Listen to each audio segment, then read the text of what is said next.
Chapter 553.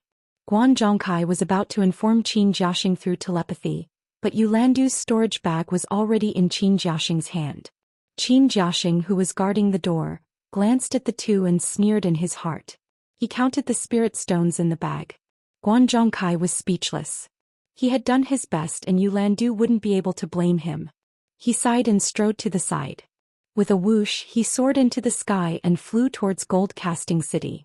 Yulando only turned her head to look at Guan Zhongkai's disappearing figure before she strode into the plum garden, by Wan Nation's sacred land, heart-cleansing lake. When Lanfeng's voice rang out, everyone turned pale with fright. Even with everyone's cultivation, they were unable to sense where the sound came from.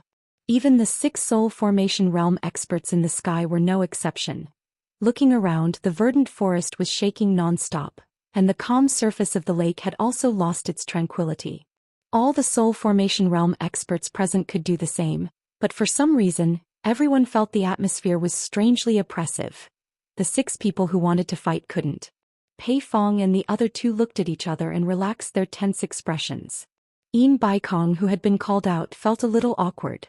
He thought to himself, damn my bad luck. I've been yelling for half a day but there's no response. Of all times they just had to target me. Isn't this like slapping my own face? I've never had any conflicts with Wen Lanfeng before. Brother Wen, please don't misunderstand. We didn't mean to cause trouble. Yin Baikong smiled awkwardly and his deep voice spread to the surroundings. He suddenly pointed at Pei Fong and said, it was Fatty Pei and the other 2 who provoked us first. We had no choice but to show some respect. Wen Lanfeng called out his name, but he dragged the others into the conversation. Bing Qingzi and Hu Changshou frowned but didn't say anything. Pei Fong, on the other hand, shook his fat face and scolded, Yin Baikong, we all know what kind of person you are. Don't slander us. Damn Fatty, how dare you say you didn't provoke us first? Yin Baikong angrily pointed at the crowd below and said, there are so many pairs of eyes down there as witnesses, yet you still dare to lie through your teeth. Get someone to testify. Pei Fong roared. He didn't believe that with the cultivation of those people below him, there would be anyone who dared to testify in front of him. It would be more likely if they didn't want to live in the future. The 2 of them were at each other's throats. They were both cursing each other for being shameless. They were not afraid of losing the demeanor of the top 10 experts in front of so many people. Many of the people below were disdainful, but it was none of their business. They were all watching the show. I wonder if the 6 of you would still dare to act like this in Bai Chongqun's territory. When Lanfeng's voice suddenly sounded in the air, the 6 people facing each other raised their heads and were shocked. None of them had noticed when he had arrived. Clearly his cultivation was much higher than theirs. In the sky, his grayish-white robe fluttered gently. His figure was tall and slender, and his long uncrowned hair fluttered in the wind behind his head. He gave off the feeling of blending in with heaven and earth. When Lanfeng crossed his arms and stood quietly in the air, his slightly melancholic eyes stared coldly at the 6 people below. Yin Baikong and Pei Fong, who were chattering like shrews, stopped arguing. Mr. Wen. The hundreds of spirit-severing experts below cupped their fists and called out. When Lanfeng looked down and nodded slightly. When the 6 people heard Wen Lanfeng's words, they didn't know how to answer. They looked at each other and felt that something was wrong. This aggressive way of speaking was not Wen Lanfeng's usual style. Hehe. Brother Wen. Yin Baikong was the first to cup his fists and said with a smile, we haven't seen each other for 100 years. I didn't expect Brother Wen to still be as elegant as ever. Your cultivation is even better than before. This is truly worthy of celebration. Brother Wen. The other 5 people also cupped their fists and saluted. In the sky above the forest not too far away, Wen Rui revealed a gratified smile when he saw this scene. Who in the world would dare to defy the patriarch except for Bai Chongqun? With the patriarch, Bai Wan Nation's status in the cultivation world would not decline. You even turned a deaf ear to my words. It seems that I, Wen Lanfeng, have been in seclusion for 100 years and have almost been forgotten. No wonder you have to put the Wen family's sacred land in your eyes and want to fight and kill here. When Lanfeng's gaze moved across the faces of the 6 people and said in an indifferent tone, you all came to me together. Do you think I'm easy to bully? The 6 of them sensed that something was wrong from Wen Lanfeng's eyes. There was a faint killing intent in them. They all gasped. Could it be that this guy's temperament changed after being in seclusion? The previous Wen Lanfeng had a gentle temperament and would never be like this. Feeling something was wrong, Yin Baikong, who had been talking to them, shut his mouth. It was not a good thing to stand out at this time. Bing Qingzi, on the other hand, frowned and said, Brother Wen, don't misunderstand. I definitely didn't mean that. When we heard that Brother Wen came out of seclusion, we all came to congratulate you. How would we dare to look down on Brother Wen? Bing Qingzi, you don't need to explain. I heard Yin Baikong's words and the facts are right in front of me. If I didn't show up, I'm afraid the Wen family's sacred land would become your battlefield. Wen Lanfeng snorted coldly and said, this kind of congratulatory method is really unheard of. Since you all have the guts to come here and behave atrociously, you must have come prepared. I, Wen, will accompany you all. There's no need to waste time. Come at me together. Wen Lanfeng crossed his arms and slowly descended to the center of the 6 people. The 6 people floated backward and made way for him. At this time no one dared to get close to him. This guy had a murderous look in his eyes. It was best not to become the first target of his attack. There was an uproar below. No one expected that Wen Lanfeng, who was famous for his mild temperament among the top 10 experts, would actually take the initiative to challenge them. Listening to his words, Wen Lanfeng was prepared to deal with 6 experts at the late soul transformation stage by himself. Many people even guessed that Wen Lanfeng wanted to use the 6 experts to establish his prestige in front of everyone. Otherwise there was no need. Some people even came to a conclusion. Wen Lanfeng was so confident that the world's #1 expert Bai Chongqun had already been defeated by him. The disciples of the Wen family, who were originally shuttling back and forth to entertain the guests, all stopped at this time and looked up at the sky excitedly. Although most of them had never seen the elder ancestor, it did not hinder their worship of him. Now that they had personally witnessed the elder ancestor challenge 6 experts at the late soul transformation stage, they were truly overwhelmed with emotions. Everyone knew that Wen Lanfeng had overestimated himself and challenged the world's #1 expert for the sake of a woman. When the disciples of the Wen family went out, they often heard people ridiculing this matter. Although they were angry because the elder ancestor was in seclusion, Wen Rui had decreed that they were not allowed to easily stir up trouble outside. As a result, most of them swallowed their anger. Now that the elder ancestor had come out of seclusion and publicly challenged the world's 6 experts, they felt like they had been humiliated. Once this news spread, everyone could walk in the cultivation world with their heads held high again. Who would dare to be unconvinced? The Wen family would definitely regain its position as the #1 family in the cultivation world. The 6 people in the sky were shocked to hear this. This Wen Lanfeng was so arrogant that he dared to challenge all 6 of them by himself? His confidence was really inflated. If it was 1 against 3, there might be a chance of victory. But to challenge 6 experts at the late soul transformation stage alone, it seemed that even Bai Chongqun had not done it before.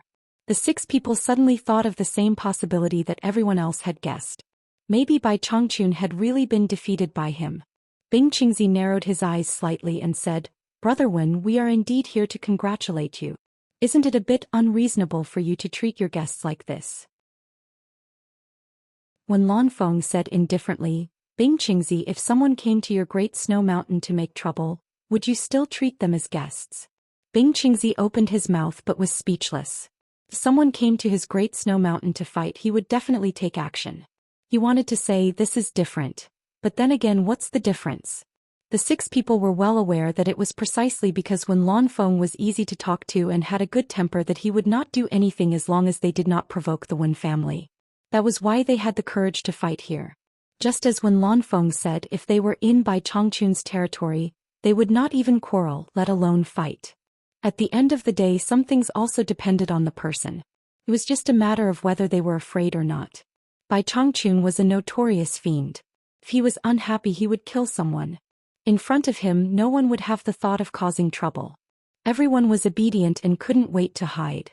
Who would dare to fight in his territory? After Wen Lanfeng appeared with a tough attitude that they had never shown before, the 6 people were thinking of retreating. Bai Chongqun was scary enough, and they did not know if this guy had really defeated Bai Chongqun.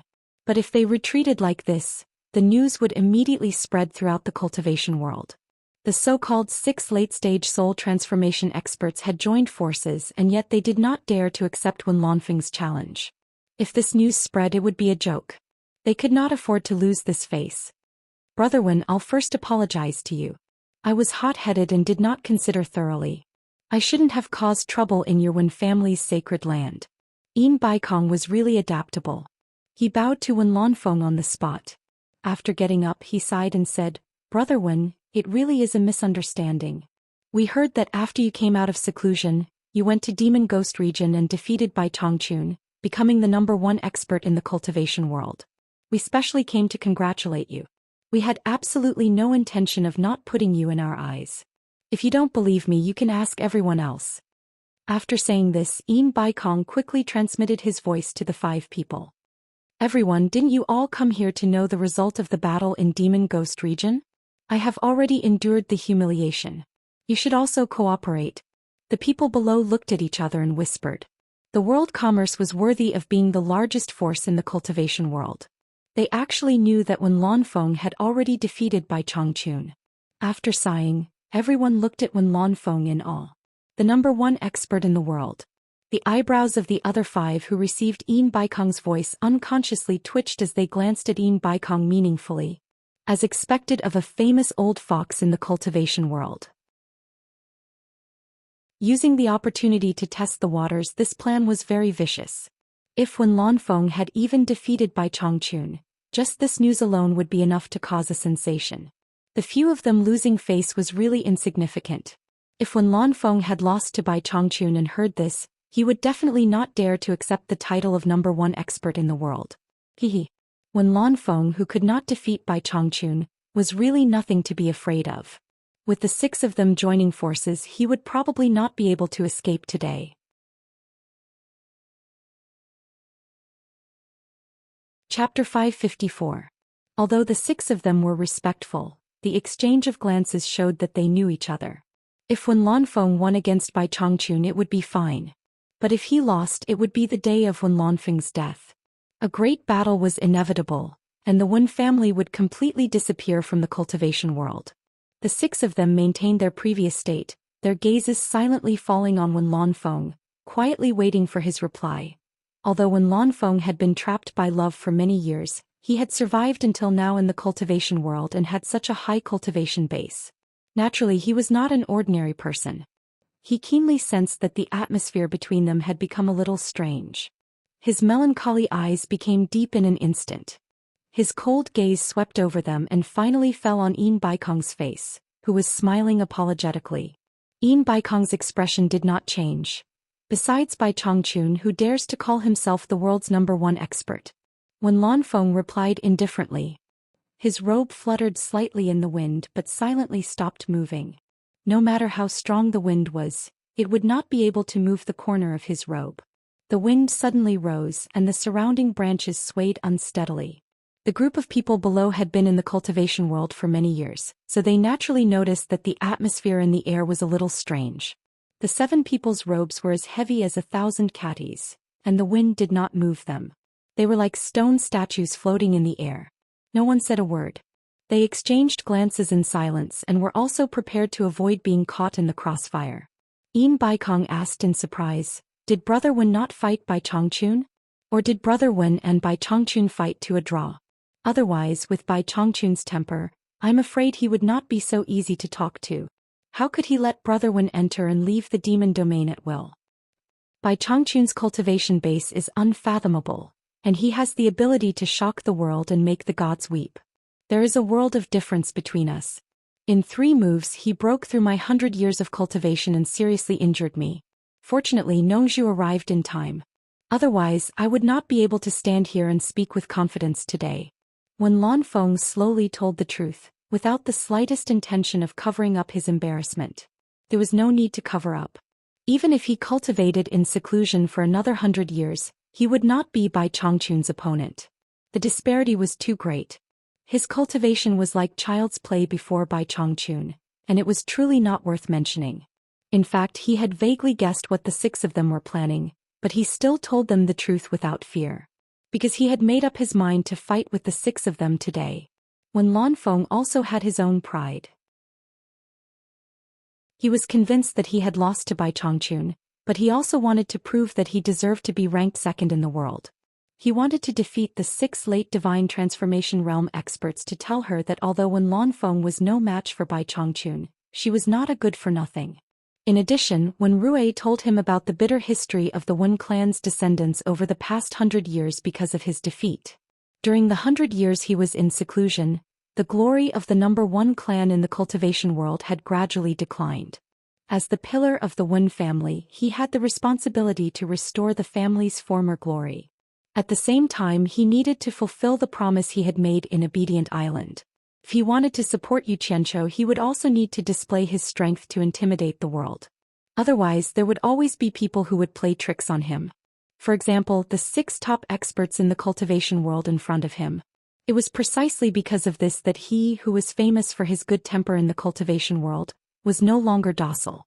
He wanted to prove his strength to the entire cultivation world. 3 moves.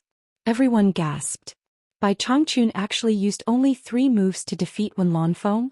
This was too unbelievable. However, no matter how doubtful they were, everyone believed that Wen Lanfeng had no need to belittle himself to elevate Bai Chongqun. He, who occasionally appeared in the cultivation world, made people tremble with fear every time he appeared and made the entire cultivation world submit to him.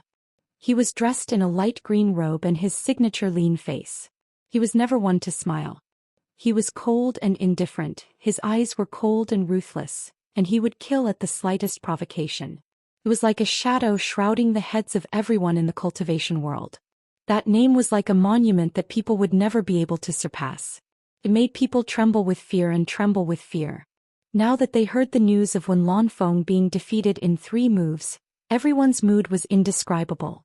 That person was still worthy of the reputation of the number 1 expert in the cultivation world. He was indeed an insurmountable existence. The 6 people's faces were dark and gloomy. This news filled their mouths with bitterness. Their mouths were full of saliva and they could not swallow it. They were all experts in the late spirit transforming realm, but the gap was so big. After a moment of absent-mindedness, Yin Baikong swallowed his saliva with difficulty and silently transmitted his voice to the 5 people. He was defeated by Bai Chongqun in 3 moves, but he dared to challenge all 6 of us at the same time. He is looking down on us too much. Everyone. Now is the time to let go of our prejudices and work together. If we don't show our sincerity, everyone will have to tuck their tails between their legs in the future. Be that as it may, who lit the fire in the first place? Yin Baikong was adaptable, but it was impossible for him to take the lead. Brother Wen. Bing Qingzi was the first to speak after a moment of silence. Everyone's eyes were focused on him, waiting for him to continue. Unexpectedly, he said, "Since we are not welcome, we will take our leave. There is no need to make things difficult for everyone." It was not that he did not want to eliminate this troublesome opponent with everyone, but how could Wen Lanfeng be so easy to deal with? Even if they won, there would be 1 or 2 unlucky ones among the 6. As for who it would be, it was hard to say. It was not that he was afraid, but he did not want to take this risk at the moment. The demonic book had finally found a suitable successor, and he needed to support him wholeheartedly. If something happened to him with the cultivation of his disciples, they would not be able to help Yan Zhuixing gain a foothold in the cultivation world. In fact, among the top experts in the cultivation world, apart from Bai Chongqun and Wen Lanfeng, his cultivation was the highest. But he did not want to be number 1 or number 2, it was meaningless to him. So what if he was number 1? It was impossible to remove the curse on him. In order to complete the mission passed down through the generations, he did not want to have any conflict with either Bai Chongqun or Wen Lanfeng unless it was absolutely necessary. As soon as these words came out, the other 5 people's expressions changed slightly. They did not expect that the one with the highest cultivation among the 6 would retreat. Unexpectedly, Wen Lanfeng's words fulfilled the wishes of the 5 people. Bing Qingzi, do you think this is a place where you can come and go as you please? It's not difficult to leave and my request is not too much. Each of you break a finger and I will let the 6 of you go. There was a sudden uproar. Wen Lanfeng was really arrogant. If this request was not too much, then what was too much? Hu Changshou sneered, "Brother Bing, you gave in but they didn't give you face." The other 4 people exchanged a look and their eyes became firm. Bing Qingzi squinted his eyes and said, "Wen Lanfeng, why are you so aggressive? Do you really think the 6 of us are afraid of you?" Suddenly, a strong momentum burst out from Wenlan Feng, sweeping out countless almost tangible wind blades, like a storm madly rushing toward the 6 people. Wenlan Feng told the 6 people with practical actions that this battle was inevitable. A broad long sword suddenly appeared in front of Wenlan Feng. He loosened his arms that were crossed in front of his chest, and the world-famous giant silver sword fell into his hand. At the same time, the 6 of them quickly dodged and a wall of light appeared in front of them, blocking the wind blades with tinkling sounds. The group of people below quickly scattered in all directions, afraid of being affected. In the sky above the distant forest, when Rui's heart was in his throat. How could he not be worried when the old ancestor was fighting against 6 experts at the late stage of spirit transformation? Man Hu, Yan Zhuixing and the others were also rushing in this direction. Suddenly they found a group of people in the sky in front of them with their backs facing them. Their intrusion only attracted a glance from these people. A few crossing calamity stage cultivators were not worthy of their attention. In the sky in front of them, the tyrannical airflow emitted by the 7 people was wantonly rolling. The wind whistled and the strong murderous intent soared into the sky, making it difficult for them to breathe. After seeing the scene of 6 people trapping one person, Man Hu was shocked. His master was among them. He couldn't help but salute to the person beside him. Senior Mu, what's going on? The other martial brothers were also shocked. How could this be? Looking at the situation, it seemed that their master was working with the other 5 people to deal with one person. Yan Zhuixing was also shocked. In his knowledge, experts at the late stage of spirit transformation were already very powerful. Even experts at the late stage of spirit transformation had to join forces to deal with someone. The distance was too far and with his cultivation he couldn't see clearly. So when no one was paying attention to him, his eyes almost narrowed into slits. A faintly discernible red light flickered in his eyes, and he immediately saw the situation clearly. The person being questioned was Mu Sang of the Smokeless Nation. He was here on behalf of Hua Zongming and the others to gather information. When he heard this, he sneered, "What's going on? Your master and the other 5 experts at the late stage of spirit transformation want to join forces to fight Wenlan Feng. What do you think is going on?" It was unknown whether the ridicule in his words was aimed at the side overestimating themselves. Man Hu and his martial brothers were shocked speechless. Under such circumstances, there was no room for them to intervene. It was impossible for them to help their master, so they could only stare and wait for the result. That person was the 2nd strongest expert in the world, Wenlan Feng. He was actually fighting against 6 experts at the late stage of spirit transformation by himself. Yan Zhuixing slightly clenched his fists. He felt as if the demonic blood in his body had been stimulated by something. In an instant it began to boil and he had a strong desire to participate in the battle. He desperately suppressed it. He didn't know what was going on. Ever since he started cultivating the demonic book, it seemed as if a seed of battle had been planted in his body, and it gradually sprouted and grew. He asked for it. "Don't be polite with him." Pei Fong roared and a bewitching blue saber appeared in his hand. There was no need to say anything. At this point the 6 of them naturally didn't need to be polite. Between them and Wenlan Feng it was either you die or I live. Spirit treasure level weapons appeared in their hands, and for a moment, a dense murderous aura formed a faint gray fog among the 7 people.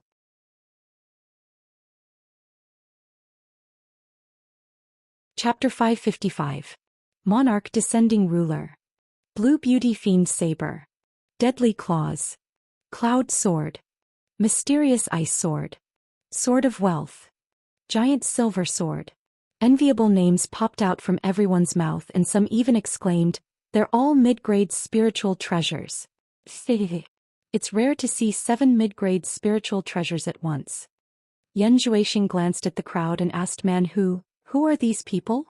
Man Hu's attention was focused on the 7 experts at the late stage of soul formation. Of course he was more concerned about his master's safety. He frowned slightly but still explained, "They're not ordinary experts. They're lords of various countries and all of them are above the soul formation stage. They're the ones who provided support to Everlasting Island." Yan Zhuixing looked to both sides in shock. He didn't expect to see hundreds of soul formation stage experts at once. This was a rare opportunity, so he memorized their faces and continued to ask, "The mid-grade spiritual treasures they mentioned are the weapons of Senior Bing and the others?" "That's right." Man Hu explained, "The golden ruler is monarch descending ruler and the user is Qi Jiujuan. The blue saber is Blue Beauty Fiend saber and the fat man is Pei Fong. The one with the elbow guard is O Yangda and the deadly claws are deadly claws. The one on my master's left is Hu Chongshou, the palace lord of Sky Peak Cloud Palace in Dongzhen country, and he's holding the cloud sword. The one in the black robe is Yin Baikong of World Chamber of Commerce, and he's holding the cloud sword. The one in the middle is Wen Lanfeng and he's holding the giant silver sword. The 7 of them are among the top 10 experts in the cultivation world, and they're all experts at the late stage of soul formation stage." Yan Zhuixing nodded slightly. Needless to say, Bing Qingzi was holding the mysterious ice sword. He paused for a moment before sending a telepathic message. "Who are the other 3 of the 10 great experts? Why aren't they here?" Man Hu retracted his gaze and looked at Yan Zhuixing. He replied helplessly, "Bai Chongqun is the leader of the top 10 experts. There were 2 others who were originally ranked 3rd and 4th. Unfortunately, they were killed by Bai Chongqun. I don't think they will be able to come." Yan Zhuixing was startled. He glanced at the 7 experts and asked, "What's their cultivation ranking?" "I don't know." Man Hu shook his head. Because of his master, there were some things that he couldn't say. It was really embarrassing to say it out loud. When Lanfeng, who ranked 2nd among the top 10 experts, would have been killed by Bai Chongqun if Nongzhu had not saved him. Speaking of which, the 2nd, 3rd and 4th ranked cultivators had all fallen at Bai Chongqun's hands. In particular, the 3rd and 4th ranked cultivators. None of the soul formation final stage cultivators dared to say what their cultivation bases were, and none of them dared to fight for the 3rd and 4th positions. It seemed like Bai Chongqun specialized in killing those who stood out. How terrifying! How could he not know? Yan Zhuixing looked at Man Hu doubtfully. Seeing that Man Hu didn't want to say anything, he didn't ask. He cast his gaze on the battlefield, which was about to erupt at any moment. When Lanfeng slowly raised the sword in his hand, the pupils of the 6 people shrank. The weapons in their hands trembled slightly as they raised their vigilance to the highest level. They had hesitated for a long time before. No one dared to make the first move because the first person to make the first move would definitely be the first to suffer Wen Lanfeng's heavy blow. When Lanfeng glanced at them and transmitted his voice to Wen Rui in the distance, "Activate the defensive formation I've set up in the Holy Palace." Wen Rui didn't dare to hesitate. He knew that the aftermath of the 7 people's fight would be destructive, so he quickly teleported back. After a while, a bowl-shaped arc of light appeared in the distance. It was very conspicuous under the sunlight. The 6 people naturally noticed it too. They knew that it was a sign that Wen Lanfeng was about to make a move, so they looked at each other. "I've long heard that the 1000 search sword skill is unparalleled in the world. It's a pity that I haven't had the chance to experience it. Today I'd like to see how powerful it is." Bing Qingzi finally spoke. He had the highest cultivation base among the 6, so he couldn't wait for others to make the first move. Yin Baikong chuckled and said, "Brother Bing's profound Yin sword skill is not to be trifled with. I'll follow Brother Bing's lead and experience the mysteries of the 1000 search sword skill together." He was encouraging Bing Qingzi to make a move, telling him that as long as he made a move he wouldn't stay idle. "That's right." Hu Chongshou echoed. "Good." Bing Qingzi shouted loudly. A majestic icy aura surged out from his body, causing the surrounding temperature to plummet. The cold wind whistled. It was as if it was the coldest winter and only snowflakes were left. Whoosh! A white shadow appeared in front of Wen Lanfeng with a dreamlike trajectory. Bing Qingzi had finally made the first move. Wen Lanfeng's huge silver sword was placed horizontally in front of him. With a dang sound, the broad blade blocked the incoming sword edge. The scene of one person thrusting his sword forward and the other blocking with his sword horizontally appeared in front of everyone's eyes for a brief moment. Many of the spectators rubbed their hands in excitement. They were finally making a move. Man Hu and his fellow disciples' hearts were in their throats when they saw that their master had made the first move. The moment they clashed, the murderous aura between them exploded. They moved almost at the same time. In an instant their figures filled the sky. The 6 of them made a move at the same time, madly attacking Wen Lanfeng, who was in the middle at an extremely fast speed. The joint attack of the 6 soul formation final stage experts was exciting. The spectators only felt that the originally calm scene in front of them had instantly turned into a violent storm, lightning flashing and thunder rumbling. The melancholy in Wen Lanfeng's eyes was swept away in an instant, and was replaced by a radiant light. In the blink of an eye, he struck 6 consecutive swords in 6 directions, shattering the 6 people's attacks. Then he teleported into the sky. With the cultivation of the 7 people, fighting at such a close distance from the ground would probably destroy the Wen clan's sacred ground. After a swift and fierce attack failed, a blue phantom reacted the fastest among the 6 people. His figure rapidly rose into the sky with a phantom, and he shouted in the sky, "Thousand saber slash!" Thousands of demonic and huge blue saber auras suddenly appeared in the sky, impatiently slashing toward Wen Lanfeng's head. The saber shadows that were as dense as a collapsing mountain slashed down crazily with a shocking scene, as if half the sky was filled with the shadows of his saber auras. This person was one of the top 10 experts, Pei Fong, who was known for his speed. As expected, the grand scene of a late-stage soul formation expert's attack was not something ordinary experts could compare to. The spectators sucked in a breath of cold air. Based on Fatty Pei's attack speed and power, who among the spectators would be able to block this move? Everyone was dumbstruck. At this point, the other 5 people naturally had to cooperate with each other. They quickly blocked off Wen Lanfeng's escape routes from the other 5 directions. Ouyangda wore a pair of pitch-black claws that looked like armor. The iron armor started from his elbows and extended to his palms like scales. The sharp claws on his 10 fingers flickered with a sharp black light. Everyone dispersed, but he shot into the sky from below Wen Lanfeng. His sharp claws spread out on his arms, creating an enlarged phantom image. Like a scorpion raising its giant pincers, he spun and strangled with abnormal ferocity. He started attacking from below, and Pei Fong started attacking from above. The other 4 people attacked from 4 different directions. They didn't need to rehearse. Based on their countless years of combat experience, they instantly formed the most effective joint attack. Sovereign Descent Ruler. Suddenly, a golden light erupted and expanded 100 times. It swept toward Wen Lanfeng's waist with the roar of thunder, its momentum disdainful. Worthy of the name Sovereign Descent. Cloud flipping sword. Countless cold lights swept out. Even Hu Changshou's figure couldn't be found. Like clouds and mist, it rolled toward Wen Lanfeng. The most fatal attack was hidden somewhere. Profound Ice Sword. Specks of starlight fluttered like snowflakes, carrying a dreamy trajectory as they blew toward Wen Lanfeng. The coldness it carried could almost freeze a person to death. Fortune Sword. Densely covering an area, it appeared and disappeared without a trace. Like a venomous snake spitting out its tongue, it seized the opportunity to kill.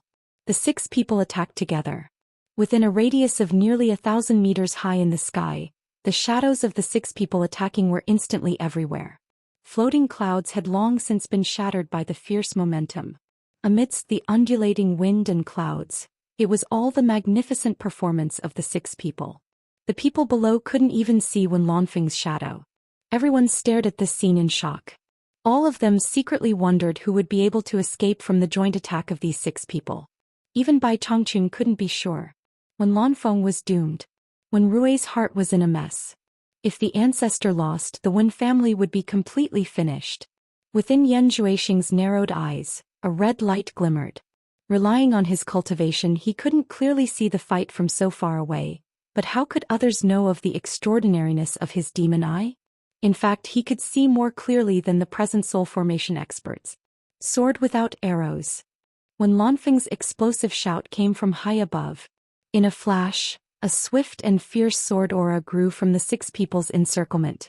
No, it was more appropriate to describe it as exploding. The jagged sword aura was like the radiance of the sun, illuminating all directions and breaking through the dense fog. Bang, bang. Immediately, an earth-shattering tremor appeared, and a peerless wave of qi pushed out in all directions. High above, the majestic formation of the 6 soul formation experts that enveloped nearly 1,000 meters collapsed in an instant. What replaced it was the sudden appearance of thousands of gigantic sword auras that exploded like porcupines. This scene was like a gigantic lump of crystal with countless edges had suddenly appeared in the air. Each edge was several hundred meters long. It was very spectacular, very valiant, very grand, and very gorgeous counterattack in a desperate situation. Erupting in silence, full of vigor, the attack was effective, breaking the joint attack of the 6 people on the spot. Someone exclaimed, "That's the ultimate move of the Thousand Seeker sword technique. Sword without arrows. I've long heard of it. I didn't expect to see Wen Lanfeng use it today. He's strong enough to live up to his reputation as the world's second strongest expert. He's indeed worthy of his reputation," another person exclaimed. Although the confrontation this time looked gorgeous, it was a real forceful confrontation. There was not the slightest bit of falsehood. The 6 people in the joint attack were forcibly repelled. Each of them had a head-on clash with Wen Lanfeng, and each of them teleported away with a muffled grunt. Pei Fong, who had teleported to the sky, was the first to attack in the encirclement. He didn't know if Wen Lanfeng was deliberately retaliating or if his cultivation was too weak. The powerful impact was unusually violent, causing him to taste sweetness in his throat and almost spit out a mouthful of blood in front of everyone. However, he forcefully swallowed it back and took the opportunity to teleport to wipe the blood seeping out of the corner of his mouth.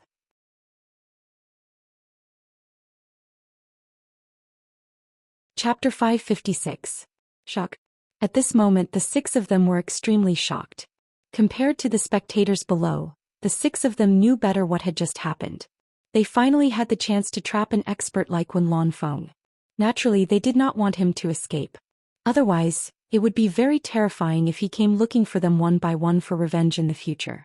Therefore, the 6 of them used almost all their strength in the joint attack just now. They wanted to get rid of this worry completely. However, to the 6 of them's disbelief, Wen Lanfeng actually forcefully broke through their all-out attack and broke out of the trap. To the 6 of them, the strength of the second strongest expert in the cultivation world was not just for show. At this point, the 6 of them finally understood the gap between them and Wen Lanfeng. He definitely did not issue the challenge on impulse, but it was indeed due to his strength that he had a card up his sleeve. The 6 of them were well aware of the power produced by the joint attack of 6 late-stage soul formation experts. In short, any one of them would not be able to withstand such a great power. It should be known that the power of the 6 people's joint attack was not as simple as adding their strength together. The power they exerted was equivalent to the power of 8 or 9 late-stage soul formation experts. Wen Lanfeng's forceful breaking of the joint attack gave the 6 people a shock that outsiders could not understand. The 6 people who were scattered in 6 directions all had unfathomable expressions on their faces. In particular, Yin Baikong's eyes flickered and his heart was filled with regret. He really miscalculated. He did not expect Wen Lanfeng's cultivation to be so high. If he had known earlier, he would not have schemed against him. After the 6 of them witnessed Wen Lanfeng's strength, none of them dared to take the initiative to attack. Fatty Pei, who had suffered some internal injuries, was still full of spirit and courage. At this moment his eyes were dark and gloomy. No one knew what he was thinking, but he did not dare to be impulsive anymore. Bing Qingzi's sharp eyes stared at Wen Lanfeng. His lips tightened, but his heart was filled with mixed feelings. The reason why he attacked Wen Lanfeng first, other than the disciples watching, was to protect his master's dignity. In his heart he more or less thought that he was not too far away from Wen Lanfeng. However, the truth proved that the difference was not just a little. Fatty was injured. Yan Zhuixing's demon eye flickered secretly.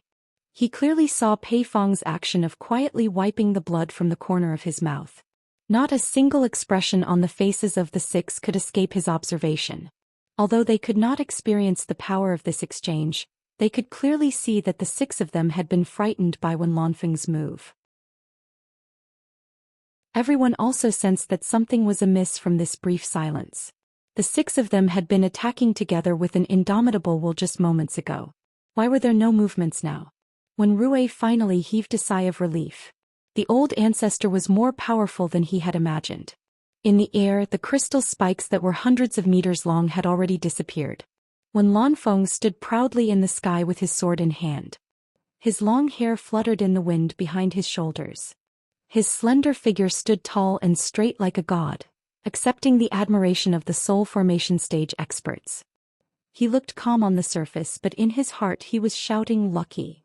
He was a little too confident in his cultivation after 100 years of seclusion. The combined might of 6 soul formation final stage cultivators was far too powerful. The pressure that they exerted instantly gave people the illusion that they could crush everything. If it was not for the battle with Bai Changchun that allowed him to break through the shackles and reach the realm of being one with the sword as he pleased, he would have been seriously injured even if he did not die. When that huge pressure almost made him immobile with a sword in hand, he was the sword and the sword was the man. The man borrowed the sword's sharpness and the sword borrowed the man's power. The man and the sword were one and the sword was unstoppable.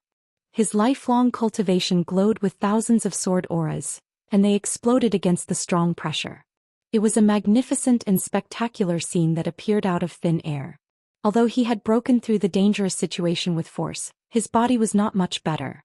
His qi and blood were surging and it took him a long time to calm down.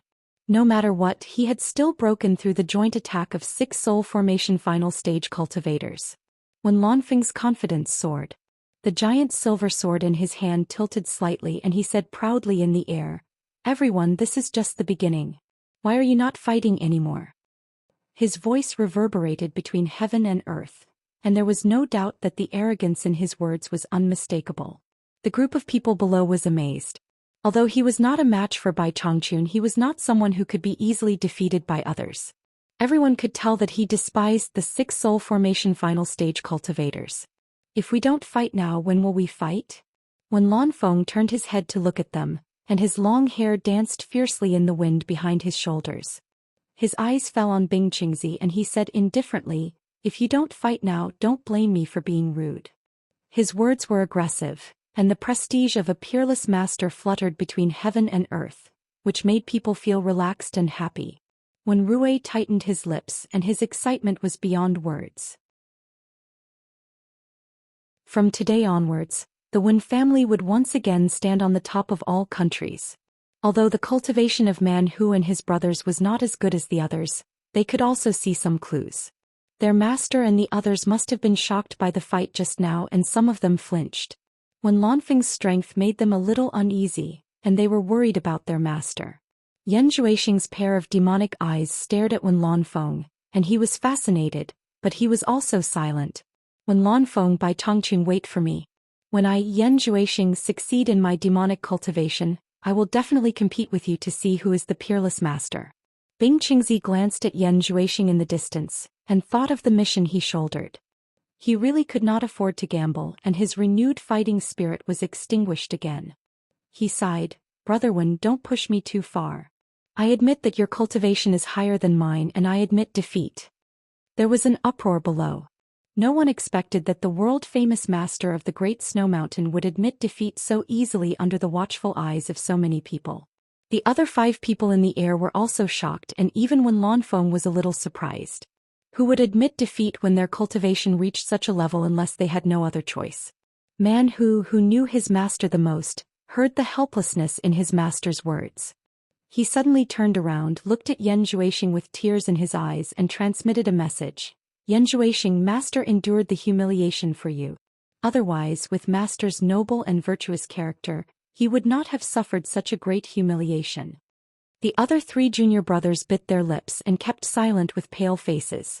Yan Zhuixing saw Bing Qingzi's gaze at him before he admitted defeat, and it was full of infinite meaning. Although he did not think that Bing Qingzi could be Wen Lanfeng's opponent, and he did not know why Wen Lanfeng valued him so much, he still appreciated this kindness. He let out a slight sigh and nodded with a dignified expression. Then he transmitted his voice back, "Don't worry.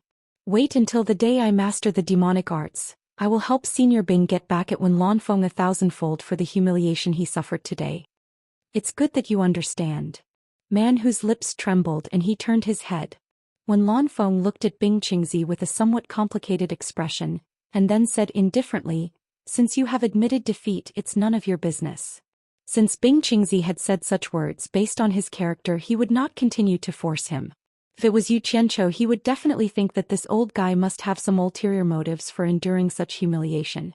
If he did not kill him, he would simply be looking for trouble. Kill. Bing Qingzi cupped his hands towards the other 5, and even more apologetically shook his head towards Yin Baikong and Hu Changchun. Under the dumbfounded gazes of the five, he gloomily flashed away. In a flash, he appeared between Man Hu and the others. The lords looked at him with some puzzlement. "Master." The few junior brothers softly called out. Bing Qingzi calmly waved his hand and said, "It's all right. Master's skill is inferior to others, and he brought humiliation upon himself." After giving Yan Zhuixing a meaningful look, he once again looked towards the sky. "What about you guys?" When Lanfeng asked. He slowly turned around in the air with his sword in hand and stared at Yin Baikong. Yin Baikong's face froze there awkwardly. "Don't look at me. What's the point of fighting? Even the 6 of us together are not your match. Now that Bing Qingzi, who is the strongest among us, has left, what the hell?" But to make him admit defeat in front of so many people, he really needs to accumulate the courage to do so. In this difficult situation, he cast his gaze towards Pei Fong and said, "Fatty Pei, what do you mean by this? Do you still want to fight? I will listen to your opinion." "I also think so." Hu Changshu immediately added fuel to the fire without any trace of politeness. Qi Jujuan and Ouyang De looked at each other. They were on the same side as Pei Fong, so it was impossible for them to say such words in public. However, it was not good for them to express their opinions, so they could only remain silent. The group below looked at each other. The 5 people above had split up and there was going to be a good show to watch. "This daddy has had a few hundred of your women. You are clearly trying to trick me. When have you ever listened to my opinion? You even wanted to kill me just now." Pei Fong was so angry that the fat on his face trembled uncontrollably. He glared at Yin Baikong, wanting nothing more than to swallow this old man alive. This old man was too sinister, always scheming against others. When Lanfeng seemed to have just remembered that there was someone standing above him.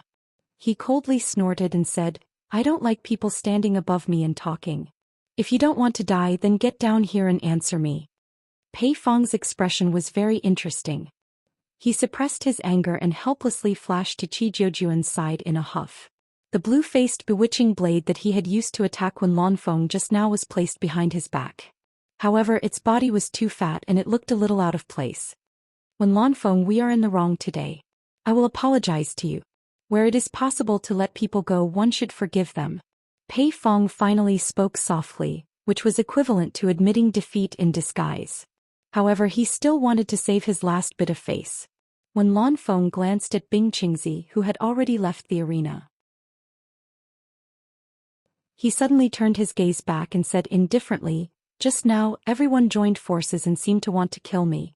Don't you think the saying, 'Where it is possible to let people go, one should forgive them,' is ridiculous? Since you have already made a move, either admit defeat and leave, break a finger and leave, or fight me. Fatty Pei, there is no need to say anything else." When Lanfeng, don't go too far. Although Pei Fong was broad-minded and fat, his temper was also famous in the cultivation world. As soon as he finished speaking, When Lanfeng suddenly disappeared. When he reappeared, there were already countless When Lanfeng in the air.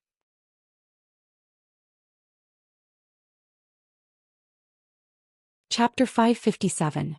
After a quick count, there were about 100 of them. The entire area instantly became deathly silent, and no one could feel the flow of air. 100 giant silver swords, 100 When Lanfeng, all stared at Pei Fong. The atmosphere in the air suddenly became tense.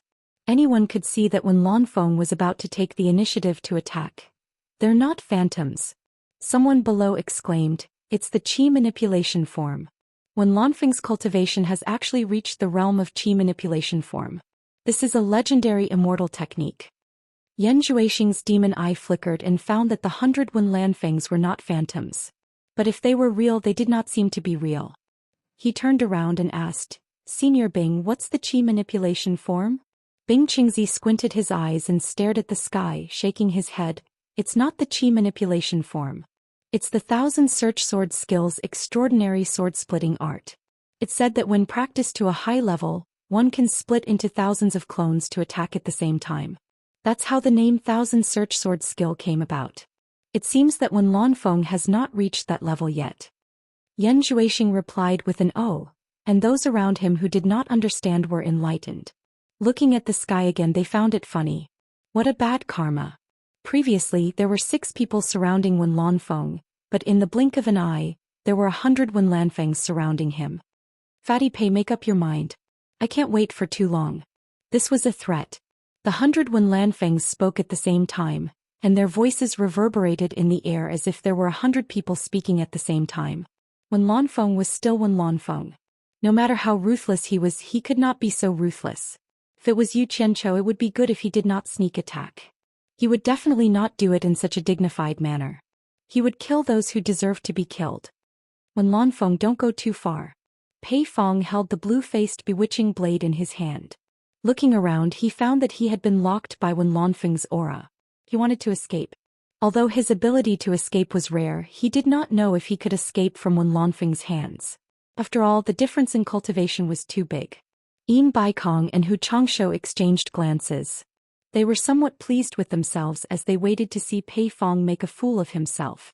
Qi Jujun was the one who felt the most helpless. Fatty Pei could have stood anywhere, but he just had to stand next to him. Now he was also surrounded by 100 Wenlanfangs. To help or not to help, it was really a headache. Pei Fong's voice had just fallen when one of the 100 Wenlanfangs transformed into a white shadow. A cold light flashed like rolling thunder, like a flying immortal from beyond the heavens, and he finally made his move. A simple attack that abandoned all extravagance was unleashed. Everyone's eyes were unblinking. Qi Jujun did not have much time to think and subconsciously teleported to Ouyangda's side. Pei Fong wasn't someone to be trifled with. After all, he was a late-stage soul formation cultivator. The blue-faced demon saber in his hand glowed with a demonic blue light. It suddenly expanded, forming a saber aura that was more than 10 meters long. Dang! The sound reverberated through the heavens and earth. One blue and one white collided, stirring up an uproar. The white shadow disappeared. Pei Fong calmed down after this exchange. Although his arms were numb from the impact and the blood in his body was tumbling, he realized that the other party was only Esu. It wasn't that he couldn't withstand it. As long as he could withstand it for a while, the others would naturally know what to do if they still cared about their reputation. However, it was too early for him to be happy. Wenlanfeng could control more than one avatar at a time. Swoosh. One avatar moved, followed by a second, a third, a fourth. After Pei Fong dealt with a few, not only did his arms become numb from the impact, but his scalp also felt numb. His heart turned cold. This was because he realized that when one avatar was defeated, another would immediately appear. There were always more than 100 avatars. If this continued, he wouldn't be able to withstand them for long with his cultivation. The frequency of Wenlanfeng's avatars attacking became faster and faster, forcing Pei Fong to use a life-saving move that consumed a lot of his cultivation. He shouted, "Show off my blue face." Pei Fong instantly turned into a blue fat top in the air. A fat top with many blue wings. He spun in the air in a dazzling blue light. It was very beautiful, desperately dealing with the attacks that came like a storm. Bang, bang, bang. The rapid sound of explosions rang in the air. It was simply deafening. Wenlanfeng's hundreds of doppelgangers wielded a huge silver sword, bringing out streaks of silver lightning. Just like the battle with Bai Changchun at the 1,000-mile lake, they transformed into a huge, gorgeous white lotus flower in full bloom. In the eyes of everyone in the air, a huge white lotus in full bloom was beating a fat top with blue wings. It looked beautiful, but everyone understood that it was definitely not just beautiful. The power contained in it was terrifying, and they could feel it from the surging aftershocks of the battle. Everyone could act as if it was none of their business and just watch the show. They didn't know that Pei Fong was already suffering in the battle. In the high-speed rotation, the blue demon saber was constantly switched between his left and right hands. Wenlanfeng's cultivation was much higher than his. Such a dense frequency of attacks shook his arm until it was numb, and the saber almost fell out of his hand. He simply couldn't hold the saber with one hand, and could only keep switching between both hands. Pei Fong, who was clenching his teeth and resisting, didn't even realize how ugly his face was. His chubby and rosy face was now as white as a sheet of paper, deathly pale. It was only when blood seeped out of the corner of his mouth and his nose that he felt something was wrong and panicked. At this point, it was impossible to find a short gap to escape. Wenlanfeng's attacks were frighteningly dense, and he didn't even have the slightest chance to escape. He also had to desperately protect his body, not daring to show any flaws. Otherwise, under such dense attacks, a small flaw could take his life. After Yan Zhuixing's demonic eyes flashed, he sighed with lingering fear and said, "Senior Bing, Pei Fong's 7 orifices are bleeding.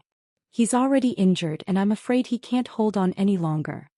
Man Hu and the others turned around. With their cultivation, they couldn't even see the faces of people at such a distance, let alone such a high tempo and intense battle. Some people around looked at Yan Zhuixing with disdain. The meaning in their eyes was clearly saying, "We can't even see clearly, and you, a puny early-stage tribulation-passing cultivator, dare to boast shamelessly." Yan Zhuixing was slightly startled and he knew that he had forgotten himself. Bing Qingzi, however, was a sensible person. He looked at Yan Zhuixing with some gratification and transmitted a message. "Your demonic eyes have begun to develop?" Yan Zhuixing smiled faintly and transmitted a message back. "I'm still far from mastery, just a small mastery. However, these messy appearances can't confuse my demonic eyes. Under my demonic eyes, everything is revealed and there's nowhere to hide." "Good." Bing Qingzi uttered a word in satisfaction. He didn't say anything else and continued to watch the battle with a smile on his face. "Tijujun, oh Yangda, what are you waiting for? Are you going to watch me die?" Pei Fong's cry for help came from the loud explosions and he seemed to be crying. It was very urgent. With such a powerful and intensive attack, the people below felt their blood run cold. Hearing that an expert at the late stage of soul formation was beaten to tears, one could imagine the pressure Fatty Pei was under. Fortunately, he was an expert at the late stage of soul formation. If it was someone weaker, he would probably die under such attacks. Qi Jujuan and O Yangda, who heard the cry for help, looked at each other and were secretly communicating with each other. Suddenly, when Lanfeng's cold snort sounded around them as if it was directed at the two of them. The two of them glanced around alertly and their pupils shrank. They saw about 200 Wen Lanfengs around them, staring at them coldly. The two of them were speechless. They didn't expect that Wen Lanfeng could create another 200 doppelgangers to deal with them while fighting one at a time. It was a matter of life and death. They wanted to help, but they were afraid of following in Pei Fong's footsteps. They were vigilant but didn't dare to move. The people below were in an uproar again. It seemed that Wen Lanfeng was dealing with Pei Fong with ease and didn't use his full strength at all. If so many doppelgangers attacked at the same time, Fatty Pei would probably be finished. Pei Fong naturally discovered it as well. However, his life was at stake, so it was naturally more important to protect himself. He shouted again, "Yin Baikong Hu Changsho, quickly come and help me. My blue palace has 2 blue demon beast eggs. I'm willing to give them to you for free after this." Yin Baikong and Hu Changsho's eyes suddenly lit up when they heard this. The crowd was even more shocked. Everyone knew that blue demon beasts were not ordinary demon beasts. They were rare spirit beasts in the cultivation world with extraordinary power and could be considered priceless treasures. Fatty Pei's blue palace had one, and it was the treasure of the palace. No one expected it to lay eggs. Yin Baikong transmitted his voice to Hu Changsho. "An adult blue demon beast is more powerful than an early spirit severing realm expert. This damn Fatty is really cunning." The blue demon beast laid eggs, but he didn't even leak a word about it. Hu Changsho glanced at him. "You're even more sinister than him. Who knows what you're doing behind the scenes?" Huyin said, "What do you mean? You want to bet?" Halfway through the transmission, the two of them jumped in fright at the same time. It was because 200 Wen Lanfengs had appeared around the two of them, glaring at them like tigers watching their prey, ready to attack at any time. The two of them immediately became vigilant. Spirit beasts were good but not as important as their lives. Without their lives, what use would a spirit beast have? When Lanfeng's 200 doppelgangers were truly frightening. His cultivation was a bit unfathomable. Hehe. Brother Wen, everyone knows we're enemies with this damn Fatty. Yin Baikong laughed awkwardly. What he meant was, don't listen to this damn Fatty's nonsense. We won't help him, don't misunderstand. The crowd watched Wen Lanfeng fight a late-stage soul formation expert and intimidate 4 in a row. They were speechless. They really didn't know how many more doppelgangers he could create. Pei Fong almost vomited blood from Yin Baikong's words. He was already on the verge of collapse, and now that he was distracted, his weakness was immediately revealed. Not good, but it was already too late. A sharp pain came from his hand, and the blue demon saber had already left his hand. A flurry of footsteps came from all directions, whipping at his body.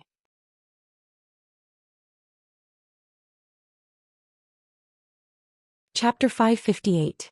Outside the fog forest, Nongzhu was wandering around.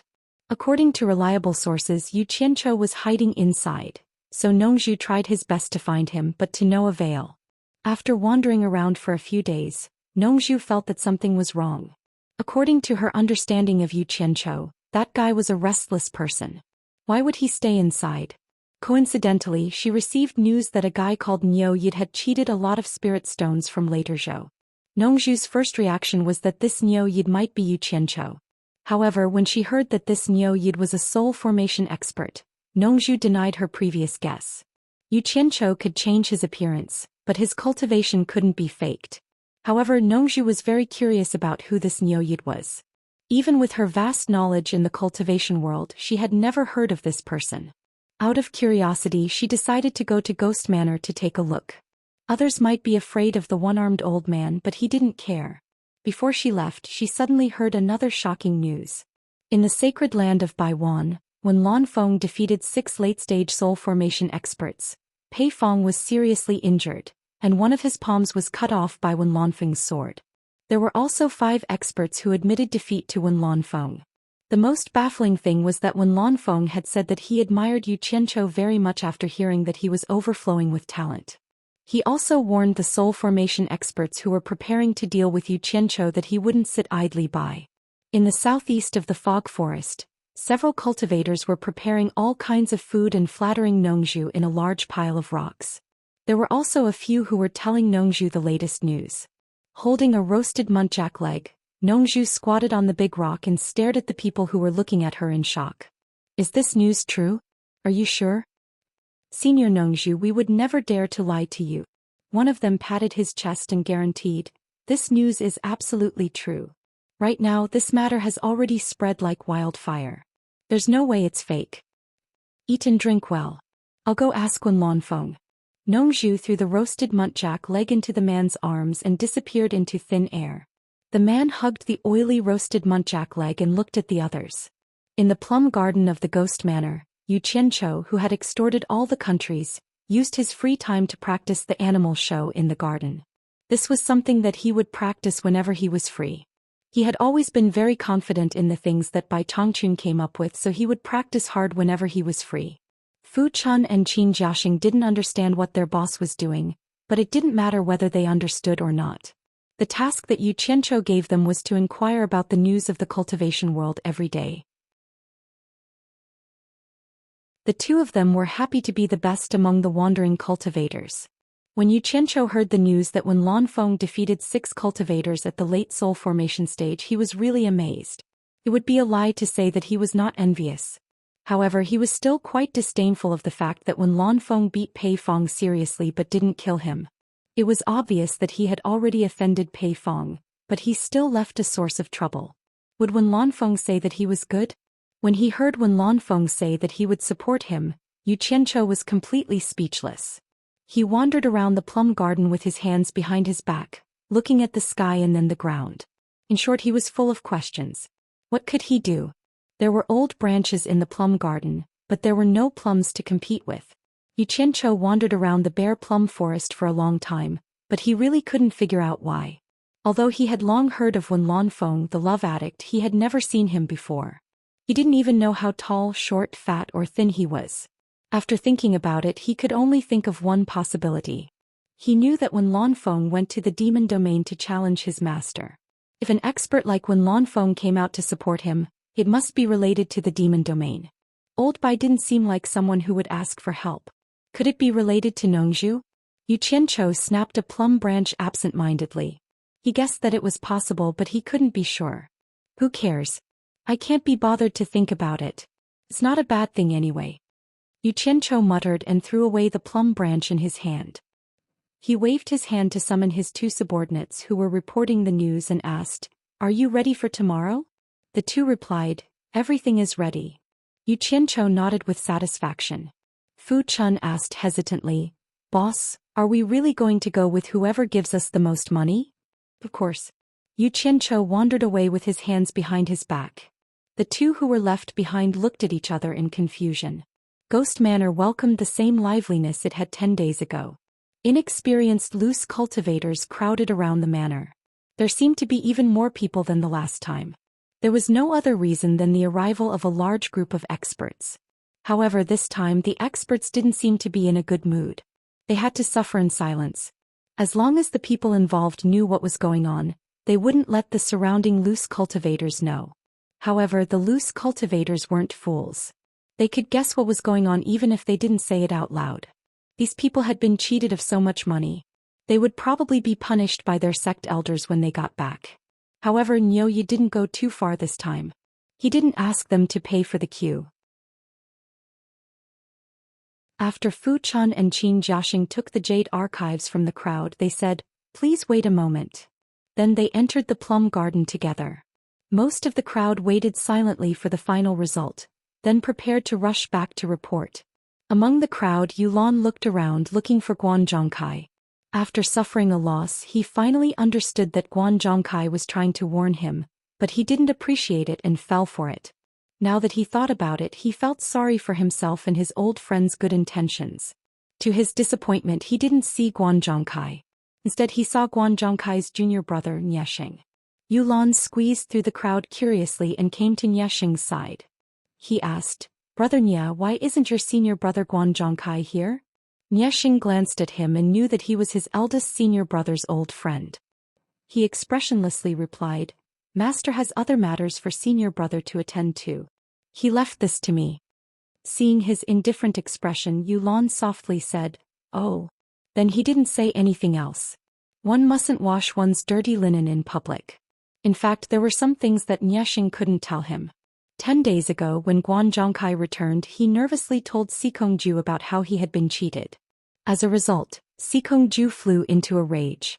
To Sikongju and the World Commerce Association, 100 million spirit stones wasn't a big deal. However, this eldest senior brother had embarrassed him time and time again. It was inexcusable to cover up for him. He wouldn't be able to explain himself to his superiors and subordinates. Even if he wanted to protect his own, he couldn't be too protective.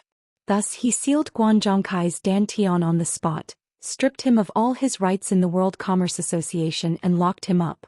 As for the rights that originally belonged to Guan Zhongkai, they were handed over to his second disciple, Niesheng. At this moment, Guan Zhongkai was locked up in the cold, pitch-black prison of the World Commerce Association, sighing. He couldn't figure it out himself. He didn't know what kind of bad luck he'd run into recently. How could he be so unlucky? In the plum garden of Ghost Manor, Yu Qianzhou and two of his subordinates were looking through a large pile of jade archives on a table. "Boss, other than the price quoted, there are also some touching words added," Qin Jiaxing said cheerfully. Yu Qianzhou snorted coldly. A bunch of insensitive people trying to stir up emotions. Only looking at the price. Damn it. They have the nerve to ask for 100 million. He casually tossed a jade archive in his hand onto the floor, shattering it into pieces with a crack. Qin Jiaxing chuckled and loosened his grip. Another crisp crack rang out. On the other side, Fu Chun frowned as she held a jade archive in her hand. "Boss, there are some words added in here as well. However, they aren't touching words but more like threats and intimidation." "Crazy. Wait, don't smash it." Yu Qianzhou pointed at the jade archives in his hand and said to the two of them, "Leave behind all of them that carry a threatening or intimidating tone. This is evidence of their crimes. When I have the chance, I'll settle the score with them. How dare they threaten and intimidate me?"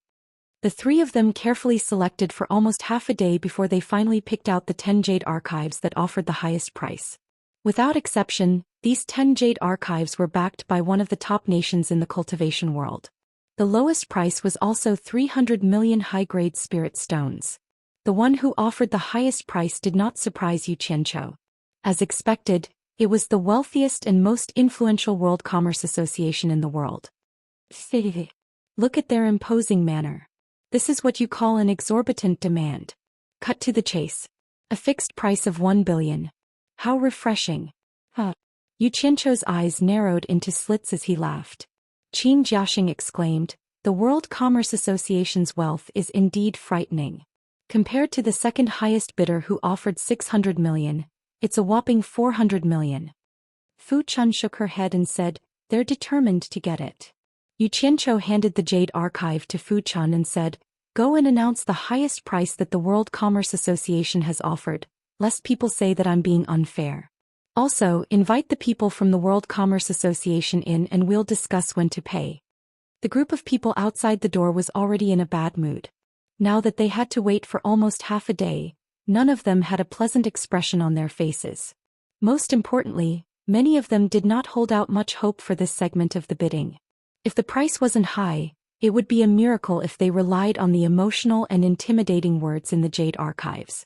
The higher-ups had never seen Yo Yid in person, so they had no idea what kind of person he was. The moment Fu Chun appeared at the main entrance, she attracted everyone's attention. He didn't beat around the bush and raised the Jade Archive, saying, the highest bidder, the World Commerce Association, 1 billion high-grade spirit stones. 1 billion? There was an uproar outside. This price was indeed a little too high. Immediately there was a flurry of discussion. I'm afraid that only the World Commerce Association would dare to offer such a price. The World Commerce Association is indeed the World Commerce Association. They're extraordinarily rich.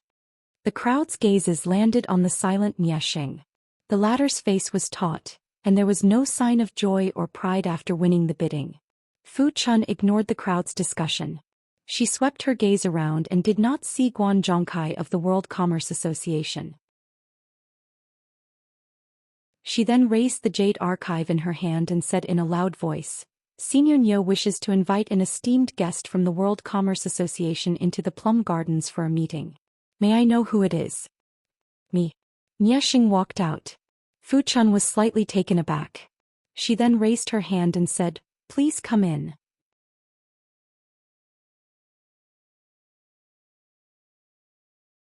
Chapter 559.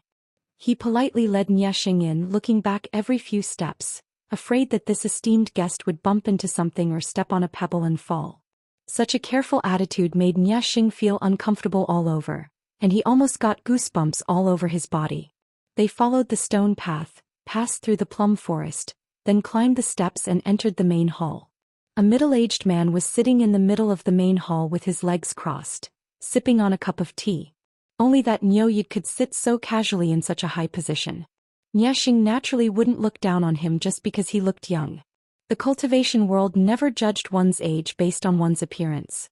Besides, he had heard Guan Zhongkai mention that this person's cultivation was frighteningly high. Just the terrifying aura he emitted could suppress Guan Zhongkai to the point where he couldn't move. Before he came, Master Sikongju had repeatedly told him that if the other party's words offended him, he had to be patient and bring him to world commerce first. World commerce, Niexing greet Senior Nyo. Niexing bowed respectfully. HM? Niexing? Yu Qianzhou raised his head in slight surprise and sized him up. What are you doing here? Where's Guan Zhongkai? Niexing was stunned by his question, then avoided the first question and answered, my senior brother was sent by my master to do something else. Yu Qianzhou also realized that his way of asking was problematic and laughed. It's the same, it doesn't matter who comes. He put down the teacup and stood up. You're Guan Zhongkai's junior brother? Looks like you're much more polite than your senior brother. That senior brother of yours. He's quite daring, actually daring to hit my people in front of me.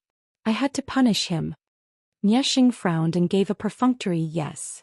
When Guan Zhongkai went back, he really didn't mention anything about beating people up. He just kept talking about how arrogant Nyo Yid was. So there was actually such an inside story. No wonder Nyo Yid took away all the spirit stones in his bag. Was Guan Zhongkai taught a lesson by your master when he got back? Yu Qianzhou suddenly asked. No, my master felt that senior brother didn't do his job well and made senior unhappy, so he sent someone else. Niexing flatly denied. It's good. Yu Qianzhou smiled meaningfully. Then his expression turned serious and he said in a serious tone, let's get back to business. When are you going to give me the 1 billion upper spiritual stones?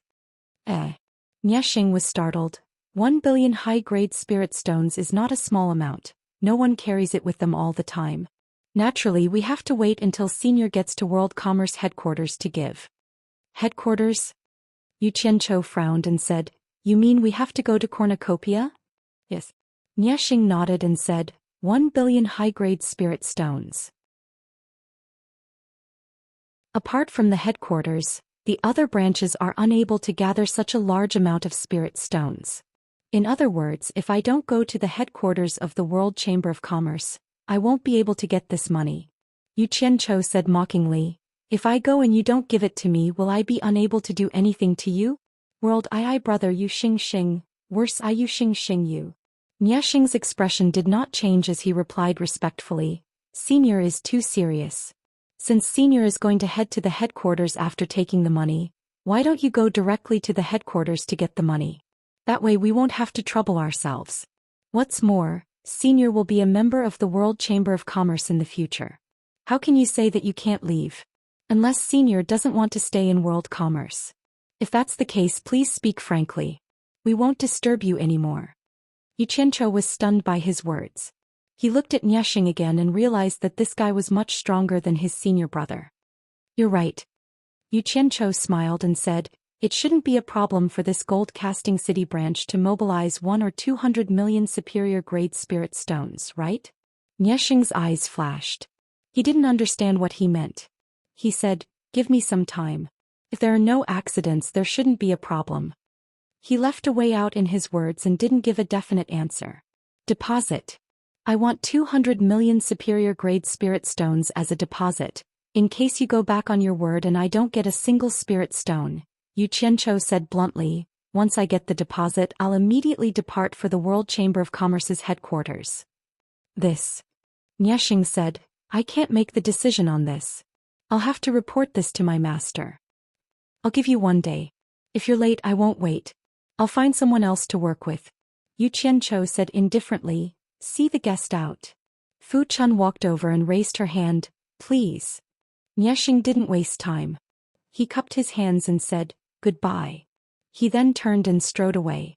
After the two of them walked far away, Yu Qianchou slowly walked out of the hall. He went down the steps and wandered around in the plum forest with his hands behind his back. He looked like he was looking for ants.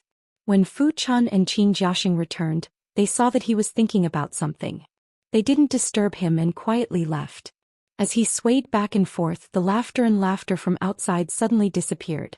Yu Qianchou looked up and was instantly stunned. He didn't know what was going on. He actually walked out of the plum garden.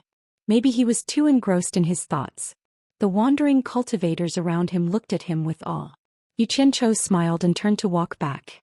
As he turned, he suddenly saw a familiar face of a wandering cultivator in the corner. He couldn't help but be startled.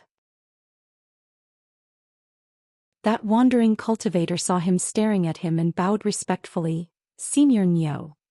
Have we met somewhere before? Yu Qianchou asked. When the wandering cultivator heard this, his gaze was a little evasive. He immediately regained his composure and said, I met Senior a few times at Ghost Manor. I didn't expect Senior to remember me. What's your name? Yi City. Yu Qianchou responded and looked him up and down. He realized that this wandering cultivator's cultivation level was only in the early core formation realm. He didn't say anything and returned to the plum garden. After walking a few rounds in the depths of the plum forest, he gradually remembered where he met this wandering cultivator. When he brought Ze to supporting Immortal Island, he coincidentally met a group of fans who admired him in Myriad Fragrance Garden. At that time he even went up to them and chatted for a while. He even gave them spirit stones and storage bags. This wandering cultivator just now was the one who stood in front of him and talked to him at that time. My memory isn't bad, so it should be right. Strange. Why would a disciple of supporting Immortal Island come here? Yu Qianchou frowned and muttered. He narrowed his eyes and decided to investigate. Later Fu Chun and Qin Jiaxing returned. Yu Qianchou immediately ordered them to secretly investigate this wandering cultivator called Yi City, and not let others find out. In fact, Yu Qianchou didn't know that the Chinese cultivation world and the Yan father and son who were supported by the various countries had been in a stalemate for a long time. They more or less felt that something was wrong. The enemy seemed to be delaying and had no intention of fighting with them. It seemed like they were waiting for something. Therefore, the upper echelons of the sects that had participated in the trials in the demon realm and the devil Dao secretly made an exception. In the end, they unanimously made a decision. The 6 sects each sent 10 disciples who had never shown their faces in the cultivation world. After swearing a heavy oath, they secretly snuck out of the Chinese cultivation world and went to the various countries to gather information. This was the first time in the Chinese cultivation world that they had done this. The reason was that they were afraid that they would be at a disadvantage without knowing it. The 6 sects sent 60 disciples with mediocre cultivation levels. Just like that, they were scattered to various countries with heavy responsibilities to carry out their missions. It couldn't be helped. Those with high cultivation levels and a bit of status in the sects were not so easy to order around. Who would be willing to take this risk?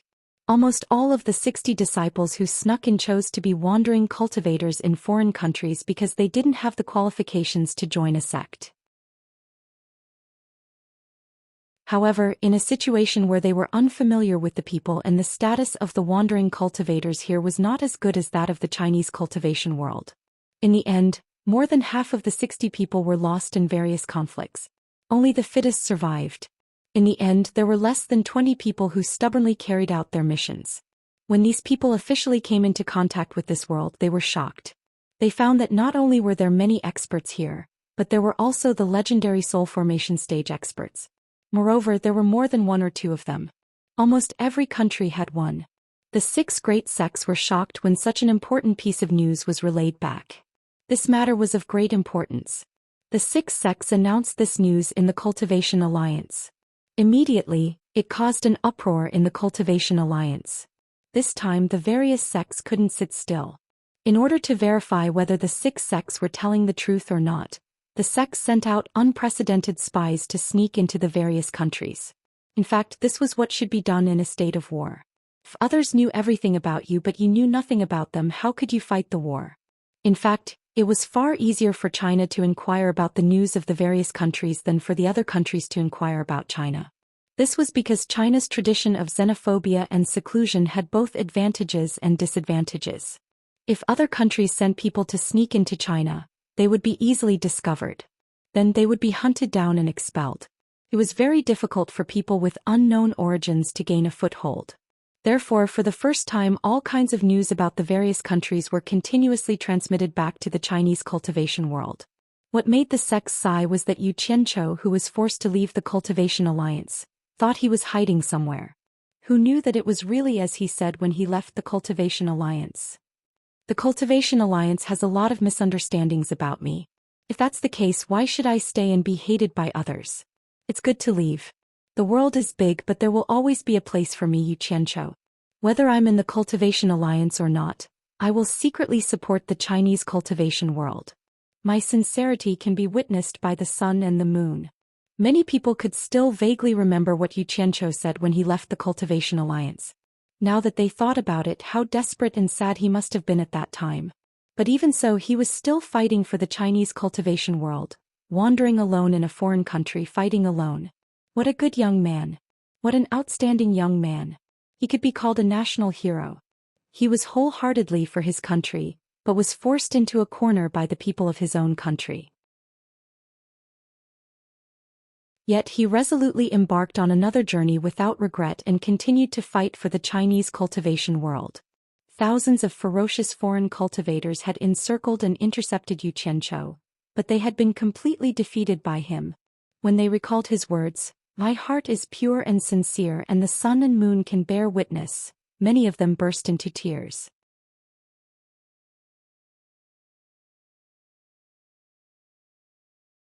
Chapter 560. Back in the day, Xianxia was known as a scum and a madman in China's cultivation world. It was really a big name that everyone didn't know. However, to those lowly disciples of the various sects, Xianxia's rebellious and unruly experience of struggling to succeed made them crazily idolize him. Because everyone was born at the grassroots, Xianxia's success was a kind of hope for them. Although not everyone could succeed, at least it was a kind of hope that could be seen. Indeed, because of this, many people were affected.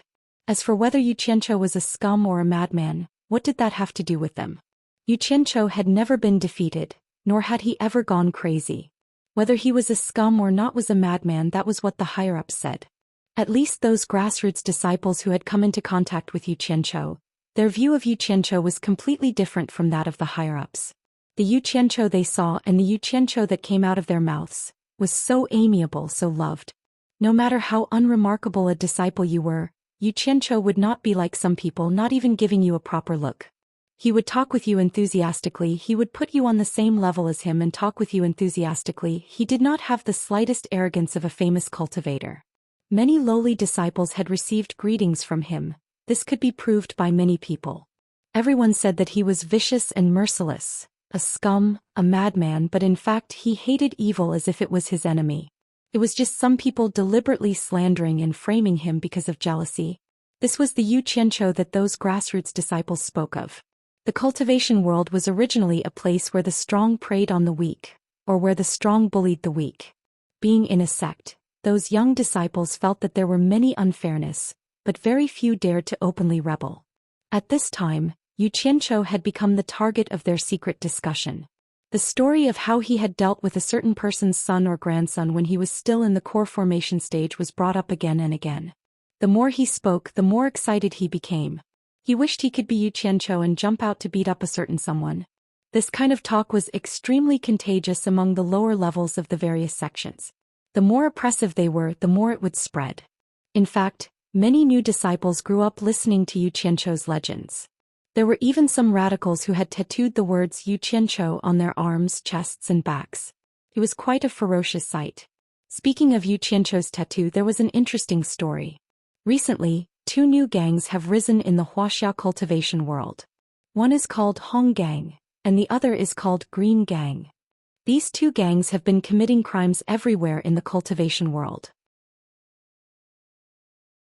Can't be said that they have done all kinds of evil, but they have done everything from burning, killing and robbing. Moreover, they have been constantly recruiting loose cultivators. Not long after, the number of members of these 2 gangs has reached over 1,000. Different from the usual motley crew, these 2 gangs are 2 extremely secretive organizations. Moreover, they have quite standard training methods. It made people wonder if they were in cahoots with each other.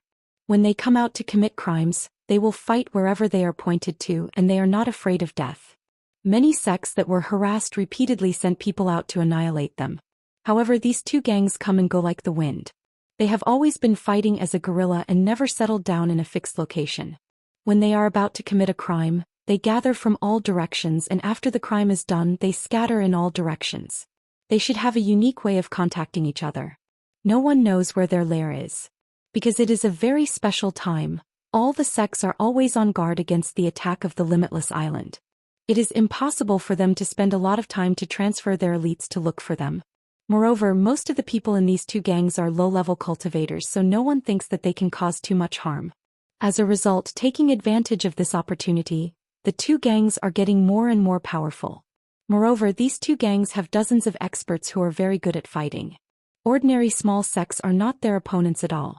In order to avoid disaster, whether it is the small sects of the righteous path or the small sects of the devil path, they are all paying protection fees. There is no other way.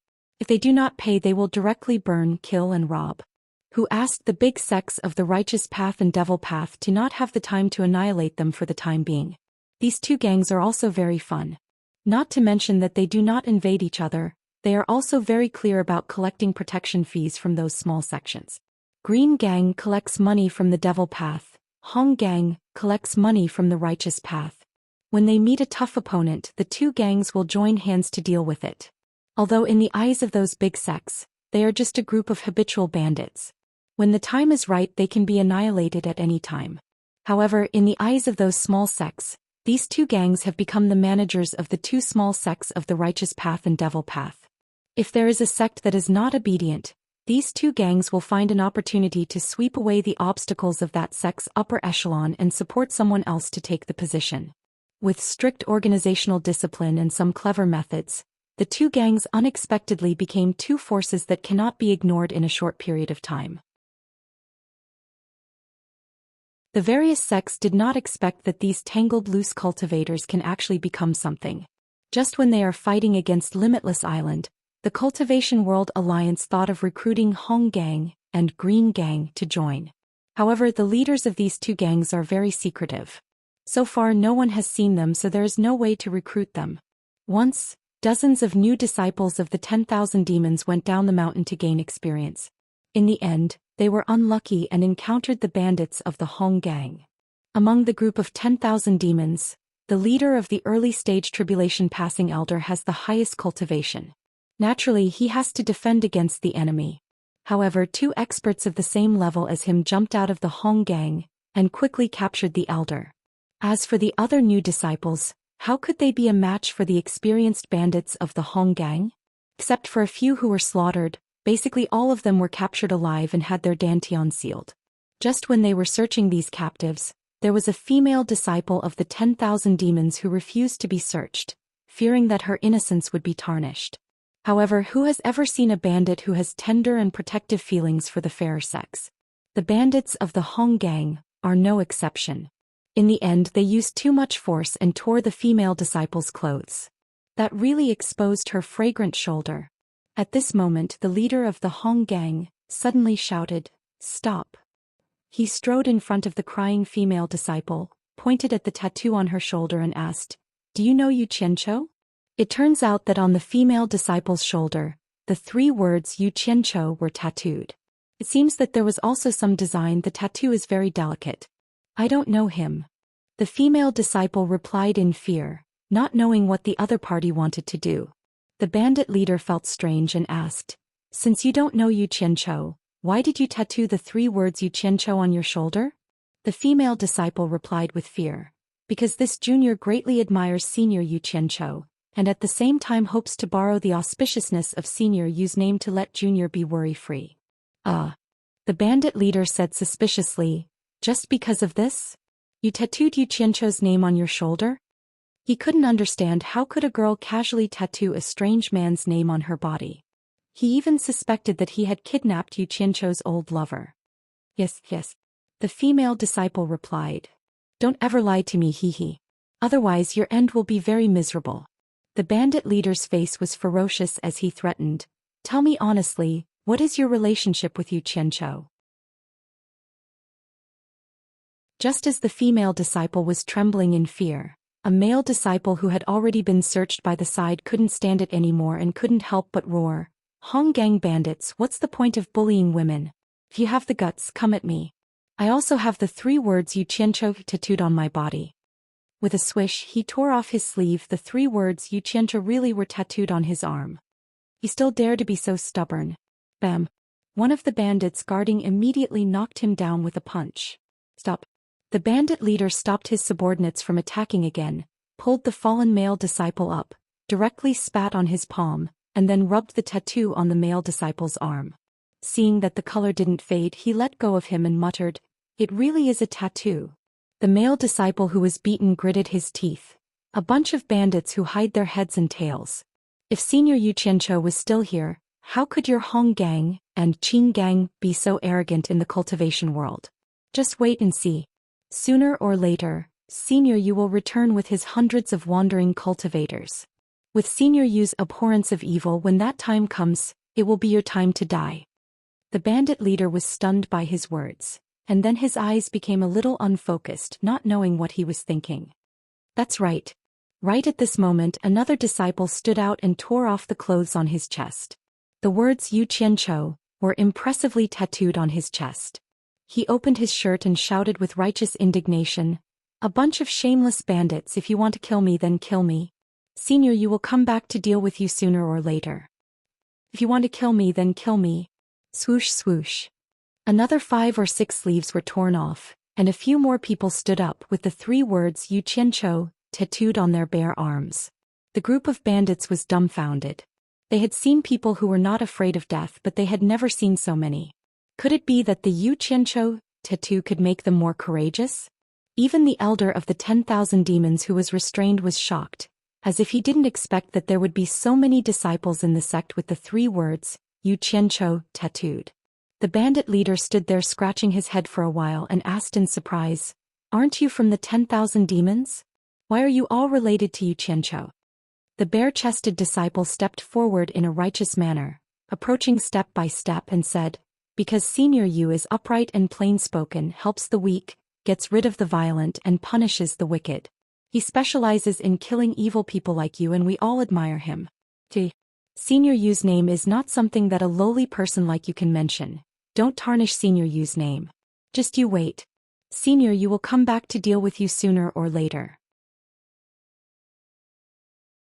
The bandit leader could have easily taken care of him, but he was forced to take a step back by the Senior Yu and Senior Yu. The expression on his face was extremely complicated. When the group of hot-blooded newcomers saw that Senior Yu's big name could actually scare the bandit leader, they were instantly fired up. All of them flashed the Yu Qianchou tattoo and approached shouting nonsense like, "Kill me if you want to kill me."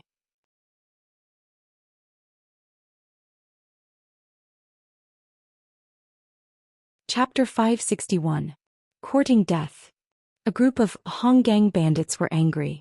They had never seen such an arrogant captive. They rushed up and beat him up. The group of hot-blooded newcomers screamed and lay on the ground, unable to get up. After the thoughtful bandit leader reacted, he waved his hand and shouted, "Stop, don't fight." Then he said to the people around him, "Return all the things they stole to them and let them go." The group of bandits thought they heard wrong. Not to mention them, even the people of 10,000 demons thought they heard wrong. "Didn't you hear?" The bandit leader's voice carried a bit of unquestionable sharpness. Although the bandits were full of doubts, they did not dare to hesitate and immediately returned all the things they stole. The bandit leader cupped his hands at the group of confused disciples of 10,000 demons and said, "I'm sorry for offending you. I didn't know that you were Yu Qianchou's followers. I'm really sorry. Speaking of which, our Honggang is also a loose cultivator. Yu Qianchou was also the leader elected by us loose cultivators. He led the seniors among the loose cultivators to become famous all over the world. Although we don't know where he is now, he is still worthy of our respect. Based on the 3 words Yu Qianchou tattooed on your body, our Honggang will make an exception to give you Qianchou face and let you go." After saying that, the bandit leader disappeared with a group of people. The remaining group of disciples of 10,000 demons looked at each other. No one thought that they would escape because of the 3 words Yu Qianchou tattooed on their body. When everyone reacted, those admirers of Yu Qianchou were even more excited. They didn't expect Yu Qianchou's influence to be so great. He was too powerful. Just his name alone made the Honggang retreat. It didn't take long for this matter to spread throughout the Chinese cultivation world. After that, when someone encountered the Qin gang robbing them again, they tried to flash out the tattoo of Yu Qianchou. In the end, they discovered that the 3 words Yu Qianchou could not only deter the Honggang, but even the Qin gang had to give face and let them pass. This was not just a one-time occurrence. After that, many people were robbed by these 2 gangs, and most of them were spared when they flashed their Yu Qianchou tattoos. At the very least, the other party would only rob him and not kill him for the sake of Yu Qianchou. Therefore, many people, regardless of whether they admired Yu Qianchou or not, had written the same words on their clothes. It was better to be prepared than not. At the very least, he would be able to save his life at the critical moment. Why not? For a time, the 3 words Yu Qianchou were all the rage in the cultivation world. The ones who were the happiest when they heard the news were none other than the admirers of Yu Qianchou, who said that Senior Yu didn't have any influence in the cultivation world. Didn't they see the Honggang and Qin gang, who didn't even give face to the big sects? Just seeing the name Yu Qianchou, they had to be respectful? It was originally a thing of spiritual belief, and with the facts in front of them as proof, it made those who admired Yu Qianchou even more fanatical. There were even people who went down the mountain to do things and others told him to be careful, but he patted his chest and said, "Don't be afraid, I have Senior Yu to protect me." But the result of this was that the big sect's higher-ups were very unhappy. As a disciple of their own sect, they didn't worship their own masters and seniors, but instead worshipped the notorious scum of the cultivation world, Yu Qianchou. What kind of logic was that? To put it bluntly, if the matter was blown out of proportion, there was the danger of the sect being overturned. As a result, when this craze of worship had just started, it was greatly suppressed by the big sections. And with a typical severe punishment method, they issued a stern warning. Their own sect's disciples were strictly forbidden from mentioning Yu Qianchou, or else they would be severely punished. The various sects' higher-ups, as well as those who had a bit of status and connections had a stable future, naturally felt that this was the right thing to do. But in the various sects, those who had no status or connections were the majority, even though their cultivation was not that high. Under such high pressure, even the basic freedom of speech was lost. In the eyes of the majority who felt that they were being oppressed, it could only mean that the higher-ups were afraid of Xianxia, or else why were they not allowed to talk about Xianxia? The more they felt that they were being oppressed, the more unbalanced they felt in their hearts. In a place that was as misty as a fairyland, they felt that the whole world was dark, their future was dark, and they even felt that there was no future. And that Xianxia, who rose to power by resisting the strong, was like a bright light in the darkness, a revolutionary spark, pointing out the direction for everyone to move forward. The darker it was, the brighter that bright light shone. But the suppression of the various sects was effective, at least on the surface. No one could hear anyone mentioning Xianxia anymore. But in the sects of the cultivation world, it was very normal for disciples with a bit of power and connections to bully newcomers. As a result, some hot-headed people lost their minds and jumped up to resist. But they did not have Xianxia's ability. No matter how high they jumped, they would still be easily slapped down. They could only swallow their anger and accept reality, blaming themselves for not being Xianxia. Such a budding movement could not cause much of a stir in the various sects, but such a thorn would more or less cause some headaches. It just so happened that the sects sent spies to the various countries to gather information. Such a dangerous task naturally fell on those disciples who repeatedly offended their superiors. As the saying goes, good karma begets good results. It had to be said that Xianxia deliberately treated the younger disciples of the various sects well back then, not in vain. Although his actions at that time had offended the higher-ups of many sects, it had won him an extremely good reputation among the most vulnerable people in the various sections. At that time, Zi, who followed Xianxia, saw that Xianxia seemed to have changed into a different person, not sparing any time to interact amiably with the younger disciples. She asked Xianxia in confusion, "You always say that you are very busy, but I see that you are very willing to spend time on these things. You big liar." "What do you know?" Xianxia rolled his eyes on the spot. "This is called looking at the future. You won't understand even if I tell you." It was precisely because of this cause and effect. When those disciples who were sent to the various countries learned that Xianxia was wreaking havoc here, they did not ask whether he was right or wrong. Regardless of whether it was right or wrong, they all described Xianxia as a hero who fought for China's cultivation world. When the Chinese cultivation world received such news, the situation could be imagined. As a result, this name that had almost disappeared in the Chinese cultivation world once again rang out. These spies who were sent here only paid attention to other news in passing, and mainly focused on the news about Xianxia. As a result, a large amount of news was sent back, and most of it was about Xianxia. The image of a lone hero was more and more plentiful in front of the Chinese cultivation world. Lonely, tragic, fighting for the Chinese cultivation world with his life on the line. At the most tragic time, thousands of foreign cultivators chased him for thousands of miles, and Xianxia fought desperately in a desperate situation. No matter how difficult the conditions were, he still fought tenaciously. The scene of blood staining thousands of miles was really tragic. Many people couldn't help but shed silent tears after the news was sent back with their own subjective imagination. Who could still say that such a person was the scum of the cultivation world? Although they were touched for the higher-ups of the various sects, their own interests and the interests of their sects were still the most important. Who would do something like sending people to help Xianxia? However, when they learned that Wen Lanfeng, the second-ranked expert at the late stage of soul formation in the world, was optimistic about Xianxia and supported Xianxia, the various sects became active again. The thoughts of the various sects became active again. They all ordered their spies to find a way to contact Xianxia. They were willing to offer him a good position in their sects and invite him back. However, now that Xianxia was rarely seen, who could find him? In the main hall of the plum garden, Xianxia came again. "How is it? What did your master say?" Xianxia asked, leaning on the chair. Xianxia, who was standing opposite him, replied readily, "My master has already agreed to Senior's request."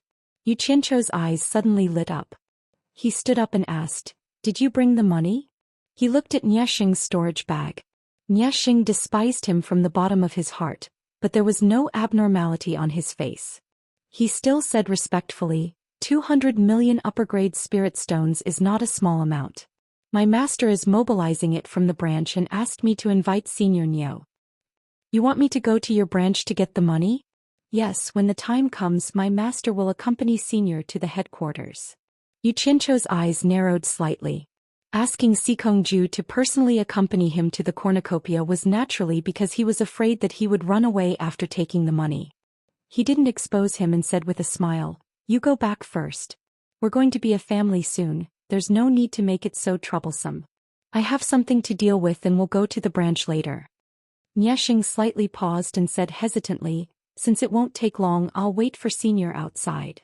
It wasn't that he was looking for trouble but that Niu Yid was too important. The limit-breaking pill was indeed of great importance. It must have already made the various powers restless. No one would want Niu Yid to fall into the hands of world commerce. For example, world commerce's original plan. If they couldn't get Niu Yid to join world commerce, then they would rather destroy him than let the limit-breaking pill fall into the hands of others. As long as Niu Yid left the ghost manor, without the one-armed old man's suppression, all sorts of evil spirits would come to cause trouble. All right. Niexing bowed and retreated as soon as Yu Qianzhou agreed. Fu Chun and Qin Jiaxing were a little excited.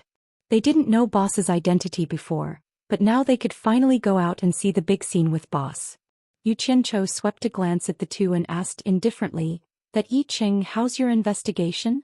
Fu Chunhui reported, "I've asked some people indirectly but no one knows his background. But I found out that he likes to inquire about all sorts of news, making people wonder if he's a spy sent by someone. But then again, it's not a big deal that there's a lot of people inquiring about information here. Boss, did you discover something?" "Spy." Yu Qianzhou muttered and pondered for a while. His somewhat puzzled gaze became clear and he nodded slightly, seeming to understand something. After his brows relaxed, he stared at the two for a while before saying with a slight smile, "You've followed me for a while. After I leave, you have to be more careful."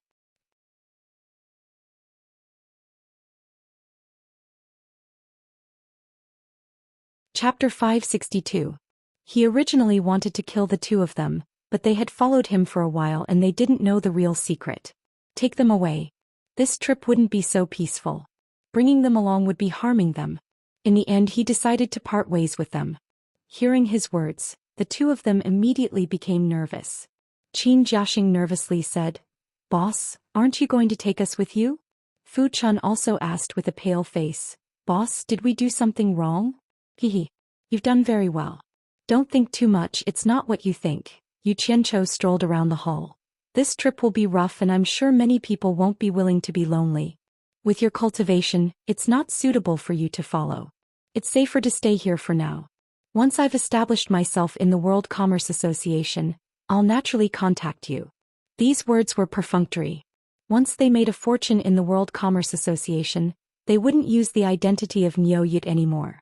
It was hard to say if they could contact him or not. When the two of them heard that he would find them again, their expressions became better. But because they had offended too many people recently, they were a bit scared when they thought about breaking up with him. "Boss, take us with you. No matter how dangerous it is, we're not afraid," Qin Jiaxing impatiently said. Yu Qianzhou paused and turned around. After looking at the two of them for a while, he indifferently said, "I originally wanted to send you to a safe place, but after thinking about it, I've decided to let you develop on your own. That's because I feel that it's impossible for me to take every single person I meet as my own. That would be too selfish." "Boss, we followed you willingly." "You're not being selfish." Before Fu Chun could finish, Yu Qianzhou waved his hand and interrupted her. "I've already laid the foundation for you. Since you're in the cultivation world, danger is unavoidable. Don't cower and face it bravely. Strive to carve out a future that belongs to you." He said with a faint smile, "Who knows, I might need your help in the future." The two of them slightly lowered their heads. It was clear that their boss had already made his decision. Saying anything else was useless and they could only accept reality. "After I leave, don't leave Ghost Manor for now. For now it's still safe to stay here. After a while, the attention I had attracted here would fade away as I left. You should take this opportunity to plan your future path. Believe me, when you face it bravely, things won't be as bad as you think. There will always be a solution." Yu Qianzhou sincerely warned. "Understood," the two of them replied in a low voice. They seemed to be in low spirits. Yu Qianzhou opened his mouth and wanted to say some comforting words, but he felt that it was unnecessary. If they couldn't even bear such a separation, what future could they have? Thus he resolutely turned around and walked out of the hall. Boss! Fu Chun and Qin Jiaxing shouted from behind. Yu Qianzhou didn't even turn his head. He strode to the stairs and soared into the air. Just as Zhou Xian was trying to determine his direction, a figure suddenly appeared. It was Niesheng. Senior Ox, can we go now? Niesheng cupped his hands. Many people in Ghost Manor raised their heads to look at the two people in the air. Even the one-armed elder was the same. Yu Qianzhou smiled and cupped his hands at the one-armed elder. During this period of time he used the elder's territory to make some money, so he naturally had to thank him. The one-armed elder didn't appreciate it and went back to his work. Yu Qianzhou glanced at Fu Chun and Qin Jiaxing in the plum garden, then turned around and said, "Let's go." With that he took out a flying sword from his storage bag, threw it under his feet and stepped on it. Niesheng was stunned and asked in confusion, "Senior, what are you doing?" Yu Qianzhou nonchalantly pointed around and said, "The scenery is pretty good, why are you flying so fast? Don't rush, walk slowly." Niesheng was speechless. Only a ghost would believe that. He could tell that Niu Yid still wanted to hide his cultivation. Little did he know that everyone suspected that he was a soul formation expert. Even if he wasn't a soul formation expert, he was acting a bit too much. Just now, so many people had already seen him flying in the air. Wasn't it a bit too late to take out a flying sword now? How could he know what Yu Qianzhou was thinking? He knew that everyone suspected that he was a soul formation expert, but he wasn't. Thus, he decided to fake it even more, making it seem like his cultivation was below the tribulation passing stage, letting everyone slowly guess. The more people didn't know about him, the more they would have misgivings. The moment the two moved, Yu Qianzhou squinted his eyes and looked around. He saw tens of people rising into the air 1,000 meters away. With the two of them as the center, they formed a circle and flew together. Seeing that he was on guard, Niesheng explained, "Senior, don't misunderstand. We're all on the same side. It's just that everyone has sent out a lot of people recently. I don't know what their intentions are. My master is afraid that someone will offend Senior, so he specially transferred some people from the headquarters to protect Senior." Hehe. Sikongju has really put in a lot of effort. Yu Qianzhou smiled. "It's my duty," Niesheng said politely. Then he rubbed his lips and let out a whistle. The 30 people 1,000 meters away quickly approached them. When they were about 100 meters away from the two of them, they stopped. Looking at how these people were flying while being vigilant of their surroundings, they really did look like they were protecting someone. Yu Qianzhou didn't care at first, but then he frowned and felt that something was wrong. These 30 people were all at the early stage of the tribulation passing stage. Yu Qianzhou tilted his head slightly to look at the expressionless Niesheng and muttered to himself, "An expert in the late stage of the tribulation passing stage and an expert in the soul formation stage like me need to be protected by number 30? Isn't this unnecessary? Could it be that I'm too suspicious and overthinking things?" Yu Qianzhou secretly raised his guard, his eyes faintly observing the surroundings. Suddenly his pupils shrank. In front of him was a vast forest that was rare even in the Golden Mountain country. Who cared if it was rare or not? Yu Qianzhou couldn't be bothered with it. However, in the depths of the forest, a group of birds suddenly flapped their wings and flew away. They seemed to have been startled by something. "What's there?" Yu Qianzhou's gaze quickly shifted to Niesheng. He had clearly noticed it as well, but his lips only moved slightly. He didn't think much of it and instead glanced over. In the end, their gazes met. The two of them smiled and didn't say anything. Both of them had ulterior motives as they turned around as if nothing had happened. However, the 30 guards weren't just for show. They had clearly also noticed that something was wrong. The leader gestured forward, and 4 people immediately flew forward to investigate the dense forest in front of them. Yu Qianzhou looked back and could still see the ghost village at the edge of the forest. Thus he deliberately slowed down. If there was anything he couldn't handle, he would immediately turn back. With that one-armed old man around, it would be safer. If it really didn't work, he would consider flashing back to Utopia. Just as the 4 guards flashed into the forest that had been startled by the birds, they suddenly saw a few balls of light light up in the forest. Then they heard a few violent bangs followed by a few screams. The trees there fell and then 6 black shadows flashed into the sky. 6 masked men in black robes flew over with a whistling sound, There's an ambush, the leader of the guards shouted loudly. The remaining 20 people quickly rushed to the front and formed a triangular formation to block the front. Niesheng also flashed over and shouted angrily, "The World Chamber of Commerce is doing business. Whoever dares to cause trouble, state your name." His voice rolled towards the incoming people. The 6 masked men in black didn't reply at all and directly rushed over. Both sides instantly engaged in a chaotic battle. For a moment, loud noises shook the heavens. It was a battle of life and death. Xianxia stood upright in the air on his sword. His eyes narrowed into slits as he realized that the 6 masked men in black were all experts at the final stage of the tribulation passing stage. Niesheng really did have some ability. He was actually able to fight 2 opponents by himself. As for the remaining 20 people, they were in a miserable state. How could they be a match for 4 experts at the final stage of the tribulation passing stage? In just a few rounds, there were already screams and 5 or 6 people falling from the sky. In the ghost manor, a group of loose cultivators saw that Niu Yid had left and were discussing when they suddenly heard the sounds of intense fighting coming from the back of the mountain.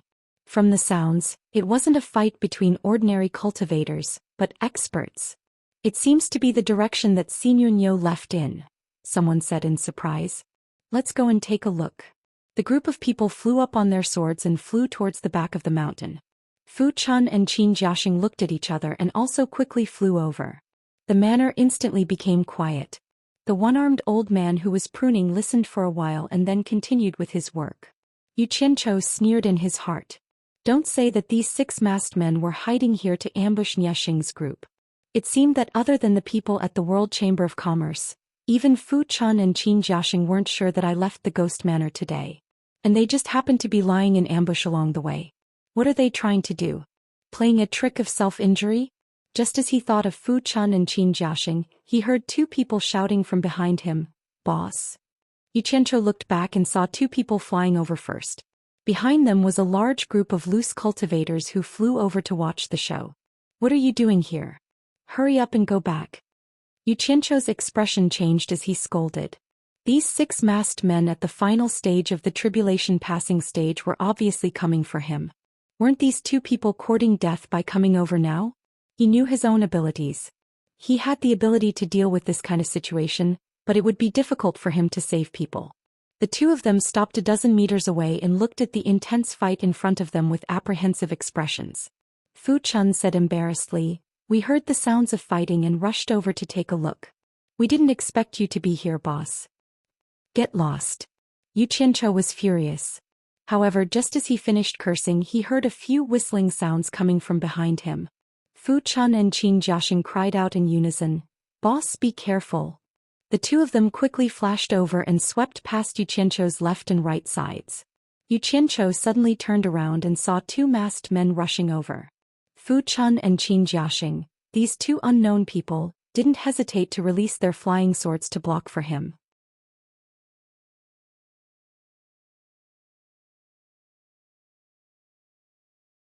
Chapter 563. You're no match for them, go back. Xianxia's angry roar came to an abrupt end, but it was too late. As soon as the 2 fellows' flying swords shot out, the 2 masked men raised their swords and slashed out 2 sharp sword qis. Not only did the sword qis have an astonishing momentum, but it also directly cut the 2 flying swords into 2 pieces. At this time the 2 fellows finally reacted. The opponent's cultivation level was much higher than theirs. In addition, the 2 of them were only at the early stage of tribulation passing and didn't have the strength to match it. The opponent was not someone they could fight against. Perhaps Qin Jiaxing had never encountered such a powerful opponent before, and he was somewhat stunned. He could only watch helplessly as the other party sent another sword beam at him. His entire body was cut in half by the sword beam head-on. Like a watermelon that had been cut open by a knife, red juice splattered everywhere, and the scene was too horrible to look at. Fu Chun's reaction was slightly faster. She turned around and suddenly felt a chill on her waist. She looked down and saw a bright white sword chi cut out from her abdomen, followed by a spray of blood. She watched as her upper and lower body separated and fell into the dense forest below. The moment before her upper body fell, Fu Chun looked at Xianxia in horror. There was a trace of doubt in her eyes. Why didn't boss save them with such a high cultivation level? Xianxia also wanted to save them. The black flame flying sword had already appeared in his sleeve. He was forced to use the black flame flying sword that could expose his identity. How could he say that he didn't want to save them? However, it was too fast. He didn't have time to make a move at a distance of nearly 100 meters. The outcome of the battle had already been decided. Even if the two of them could resist for a few more seconds, it would be enough. Unfortunately, the difference in cultivation level was one of the reasons. The key was that the two of them had never faced such an expert before. The moment the opponent attacked, the two of them were already scared stiff. At this time, Xianxia only hated the fact that he wasn't a real soul formation expert. Even a late-stage tribulation passing expert would be fine. As long as he could teleport, he hated himself for not giving the two of them better flying swords. At least they would be able to resist a little. Xianxia, who was fighting fiercely against the two masked men, had actually been observing them. Xianxia's suspicions were not wrong. This was indeed a trap. However, it could not be said to be a trap. It was just a test by Zhou. Although it was rumored that Niu Yid was a spirit-severing expert, Guan Zhongkai was quite sure of it. Zhou also believed that Niu Yid was a spirit-severing expert. However, Yin Baikong had always been suspicious. A spirit-severing Niu Yid. With his experience in the cultivation world, how could he not have heard of it? After receiving Niu Yid's portrait, he realized that he had never seen him before. Yin Baikong found it strange. How could a spirit-severing cultivator not show his face in the cultivation world? If he were to say that he was ignorant, then fine. Bai Chongqun is the most senior person in the cultivation world, right? However, during Bai Chongqun's appointment at the East Sea, all the masters of the soul formation stage had gathered, except for Wen Lanfeng, but none of them had seen this person. Could it be that Bai Chongqun doesn't know this person? After Yin Baikong and Zhou contacted each other, the latter also felt that his master's words made sense. In the end, Yin Baikong ordered, "Rumors may not be trustworthy. Think of a way to test this Niu Yid's depth and see if he is a spirit-severing expert. This will make it easier for us to make a decision in the future." Yin Baikong's plan could not be said to be bad. If he was really a spirit-severing expert, it would be worth it to invite him to join the World Commerce Association. If he wasn't then I won't be polite. I'll use this chance to directly capture him. I don't even need to give him a single spirit stone. Moreover, I'll make him spit out what he swallowed in the past. As for the limit-breaking pill, as long as Niu Yid is in my hands, I don't have to worry about not being able to pry his mouth open. Even if I can't pry his mouth open, at least the item won't fall into other people's hands. Zhou deeply agreed and immediately planned this scene. The 30 early-stage tribulation passing guards actually didn't know anything and were truly doing their duty. The 6 late-stage tribulation passing masked men, including Xianxia, were all Zhou's direct disciples.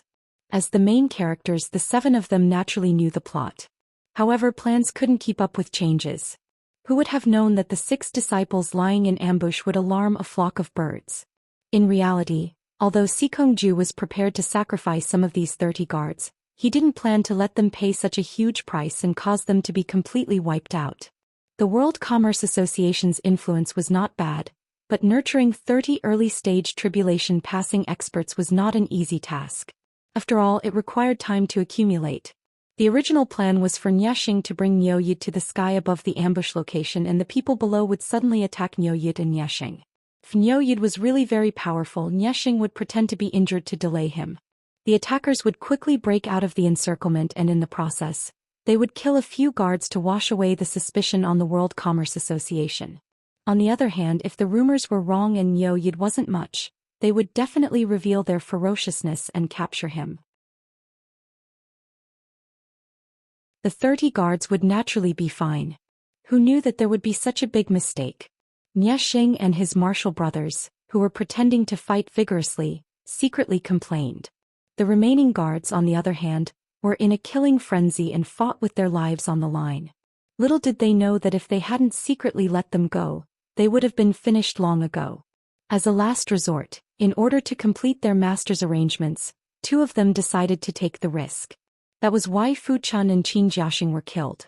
However, it was this scene that made Xianxia and the others suspicious. Hearing Niu Yid's anxious roar, it didn't seem fake. If he really was a soul formation expert, why didn't he help them? When the group of loose cultivators saw that Fu Chun and Qin Jiaxing had been killed, they immediately turned around and ran, afraid that they would be implicated. The black fire flying sword in Yu Qianchou's sleeve hid back into his body. A smile appeared on his face, a smile that was abnormally sinister. After the two masked men killed the two people blocking their way, they quickly rushed over. Seeing that they were only a few dozen meters away just as they were about to attack, they saw Niu Yid clench his fists and reveal a mouth full of eerie white teeth. Ah! Yu Qianchou spread his arms and roared with a sinister expression. His roar was filled with sorrow and helplessness. Speaking of Yu Qianchou, he was famous in the cultivation world for being cruel and merciless. It was not an exaggeration to say that he killed without batting an eye. It didn't matter how cruel or evil others were to him. He liked this kind of people the most. He could bear all the vicious and evil tricks because he never thought of himself as a good person.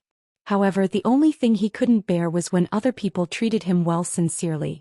Even if they treated him well sincerely, he would feel that it would be hard to repay them. To him, there was nothing heavier than this in this world. In his previous life, he had been rolling around in dirty water. What bad things had he not done? He had long felt that he wasn't a good person. He was evil inside and out, and his heart had long become numb. However, once he met someone who treated him well sincerely, he would suddenly wake up and feel that he was still human. Therefore, he cherished this kind of relationship and carefully protected it in every possible way. He wasn't a person who fell in love easily, but why were Fu Chun and Qin Jiaxing so stupid? They usually looked like they were afraid of death, but why did they risk their lives for him at such a critical moment? You guys are too stupid. I won't feel sad for your deaths and I won't shed a tear for you. Two fools, idiots, it's good that you died lest I find you unpleasant in the future. Countless complaints and curses towards Qin Jiaxing and Fu Chun were all vented in this sorrowful and helpless roar. Along with the roar, a series of extreme negative emotions such as despair, desolation, indifference, and death surged out, forming a majestic aura that chilled to the bone, an abnormally terrifying aura. That kind of terrifying aura that made one's soul tremble instantly burst out in an earth-shattering manner. The aura of the black fire hidden in his body burst out in an instant. He wanted to control it, wanted to hold it back, but subconsciously chose to erupt. The area within a radius of a few miles was instantly filled with an icy and frightening aura. It was originally a sunny day, but the area within a radius of a few miles seemed to have turned into a patch of dusky gray. It was as if the netherworld had opened up a door here. All the insects, birds, and beasts within a radius of a few miles didn't even have the chance to escape. They were instantly frozen to death. The battle on the other side stopped and everyone looked over while trembling. They didn't understand what was going on. Niexing looked at Yu Qianchou, who was roaring angrily with his arms wide open in horror. His heart sank and he subconsciously felt that his probing this time was too absurd. He had offended someone he shouldn't have. He finally experienced the kind of terror that big senior brother Guanzhongkai had described. It seemed to be even more terrifying. Who said that Niu Yid wasn't an expert of the soul formation stage? He wouldn't believe it even if he was beaten to death. This place had basically turned into hell on earth. It was too terrifying. Within the ghost manor at the edge of the terrifying aura, a group of loose cultivators had just landed. Even though they were at the edge, those loose cultivators with mediocre cultivation levels still felt a little overwhelmed, and they flew away while trembling. The one-armed old man who was pruning suddenly raised his head and looked in that direction. The shock in his eyes was difficult to conceal. He didn't know which expert was able to emit such a terrifying aura. Could it be Bai Changchun? No, this wasn't Bai Changchun's aura. It was completely different. A loose cultivator flew past him, and his single arm grabbed onto his shoulder with lightning speed. That loose cultivator said in horror, "Senior, what are you trying to do? Speak, what's going on over there?" The one-armed old man asked for the first time. "You're not mute." That loose cultivator hurriedly corrected himself in shock.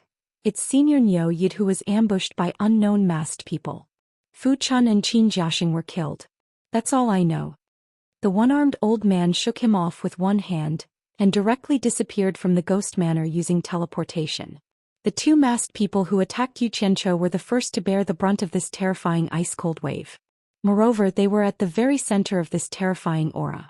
At this moment, let alone attack, the swords in their hands had already fallen out of their hands.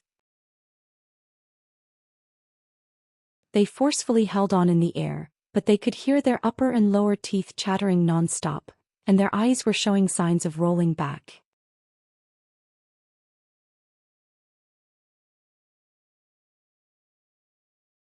Chapter 564. Then a green flying sword flew out of his sleeve and cut a flat surface on the trunk of the big tree between the two graves. The green light flashed and a few words were engraved: "Wake up from your dream." 6 heads were at the early stage of the tribulation transcendence stage, and 3 heads were at the late stage. Xianxia raised his head and looked at the one-armed old man in the air not far away. The two stared at each other for a long time. There was a flat bluestone path at the back door that led to the canyon 100 meters away. There was actually nothing in the canyon. It was just a place for cultivators to go and land.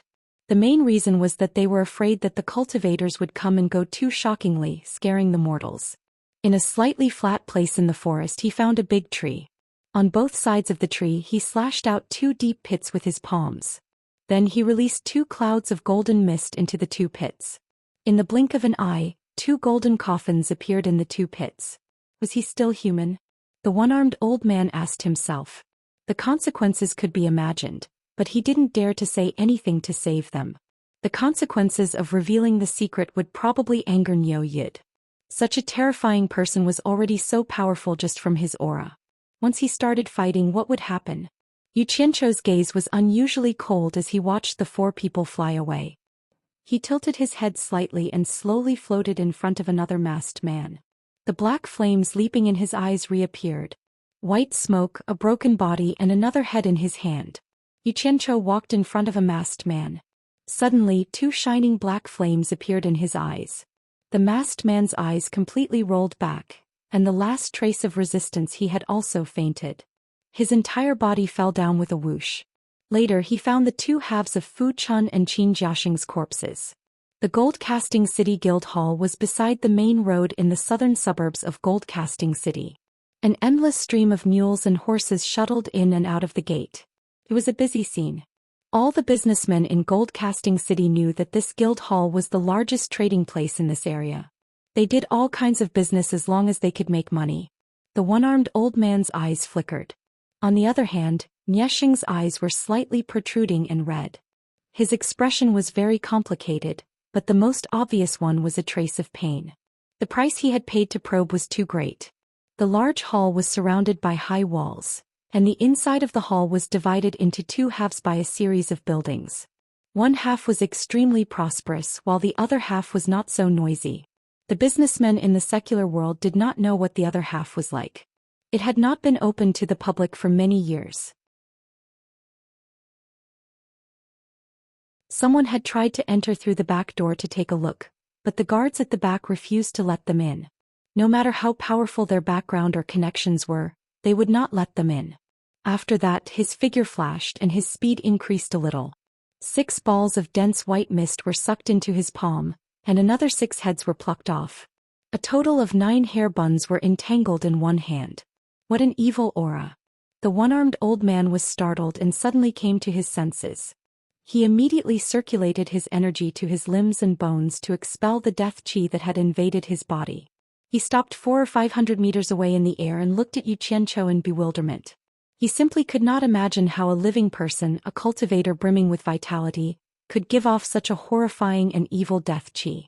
The 4 of them exchanged glances before turning around and flying away with great difficulty. The circulation of quintessence in their bodies was very slow, and their mental energy was also very weak. Hence their flying speed was not fast. Nieshing was startled and pretended not to understand. He asked, "Senior, what do you mean? Why do I not understand?" "Senior." Nieshing felt that something was wrong and wanted to explain. However, he saw 2 balls of black flames burning in the other party's eyes. Boundless despair and a cold aura instantly enveloped him. He wanted to turn around and flee, but he felt that his body would not listen to him. After that, his mind went blank and he did not know what to do. The 4 masked men who were flying away would occasionally turn their heads back to look. When they saw this horrifying scene, they did not dare to turn back and flew away with all their might. He grabbed the two hair buns on his head with one hand and floated towards Xianxia expressionlessly. That person's body turned into a dried corpse in the blink of an eye. However, the head that was grabbed was still intact. His shriveled body, which had shrunk to twice its original size, dangled in the loose clothes beneath his head, swaying leisurely. The scene was extremely strange. Yu Qianzhou swept a glance at them and said indifferently, "Sikongju is really ruthless. No wonder his name has the word Ju in it. It's a pity that these dozens of loyal and devoted disciples didn't even know what happened until they died." He put down his arms and the anger on his face disappeared without a trace. Yu Qianzhou's face was as calm as still water. There was not a single trace of emotion on his face. "Hurry up and leave. Don't hesitate. Leave before Niuyid kills us. If we're late, none of us will be able to leave." Niexing transmitted his voice to the four of them and roared hysterically. However, he still had to pretend to look at them with hatred on his face. In reality, he was suspecting that with Niuyid's terrifying cultivation, the four of them might not be able to escape. Little did they know that the front was a place that did business for the secular world. The back was a place that only did business for the cultivation world. It was not a place that ordinary mortals could reach. This was the World Commerce Association branch that was famous in the cultivation world. He strolled in the air and walked towards the two dazed masked men. His gaze towards the two of them was filled with a deathly stillness and emptiness, as though there was nothing there. He had never seen such a stealthy method of killing people. It was as though he was casually picking off someone's head. Especially the scene of the body turning into a dried corpse. It was a little disgusting to look at. The closer he got, the more dazed he became. His soul fire was constantly shrinking as though it could be extinguished at any moment. The life force in his body was being stripped away bit by bit, replaced by an aura of death. Niexing stared at Yu Qianzhou with fear as he walked towards his two junior brothers who were in a deadlock in the air. What would happen to his two junior brothers? The moment the one-armed old man entered the sinister and terrifying area, his heart also trembled. This strange aura did not suppress the human body first. Instead, it suppressed the soul and mind that no matter how high one's cultivation was, it was difficult to resist. Gazing at the two golden coffins, Yu Qianzhou sighed and said, "I'm sorry, but this is all I can do for you. Brothers, have a safe journey." With that said, he waved his palm and the soil returned to its original position. He then patted them firmly. With a light stamp of his foot, the flying sword he was standing on flipped up and flashed into the storage bag at his waist. Niexing resisted looking at the two heads in his hands. He cupped his hands and said while shivering, "Senior is mighty and killed the enemy in one move. Our World Commerce Association will definitely work together to capture those who escaped. We won't let them escape. Senior, could you restrain your aura a little? I really can't hold on much longer."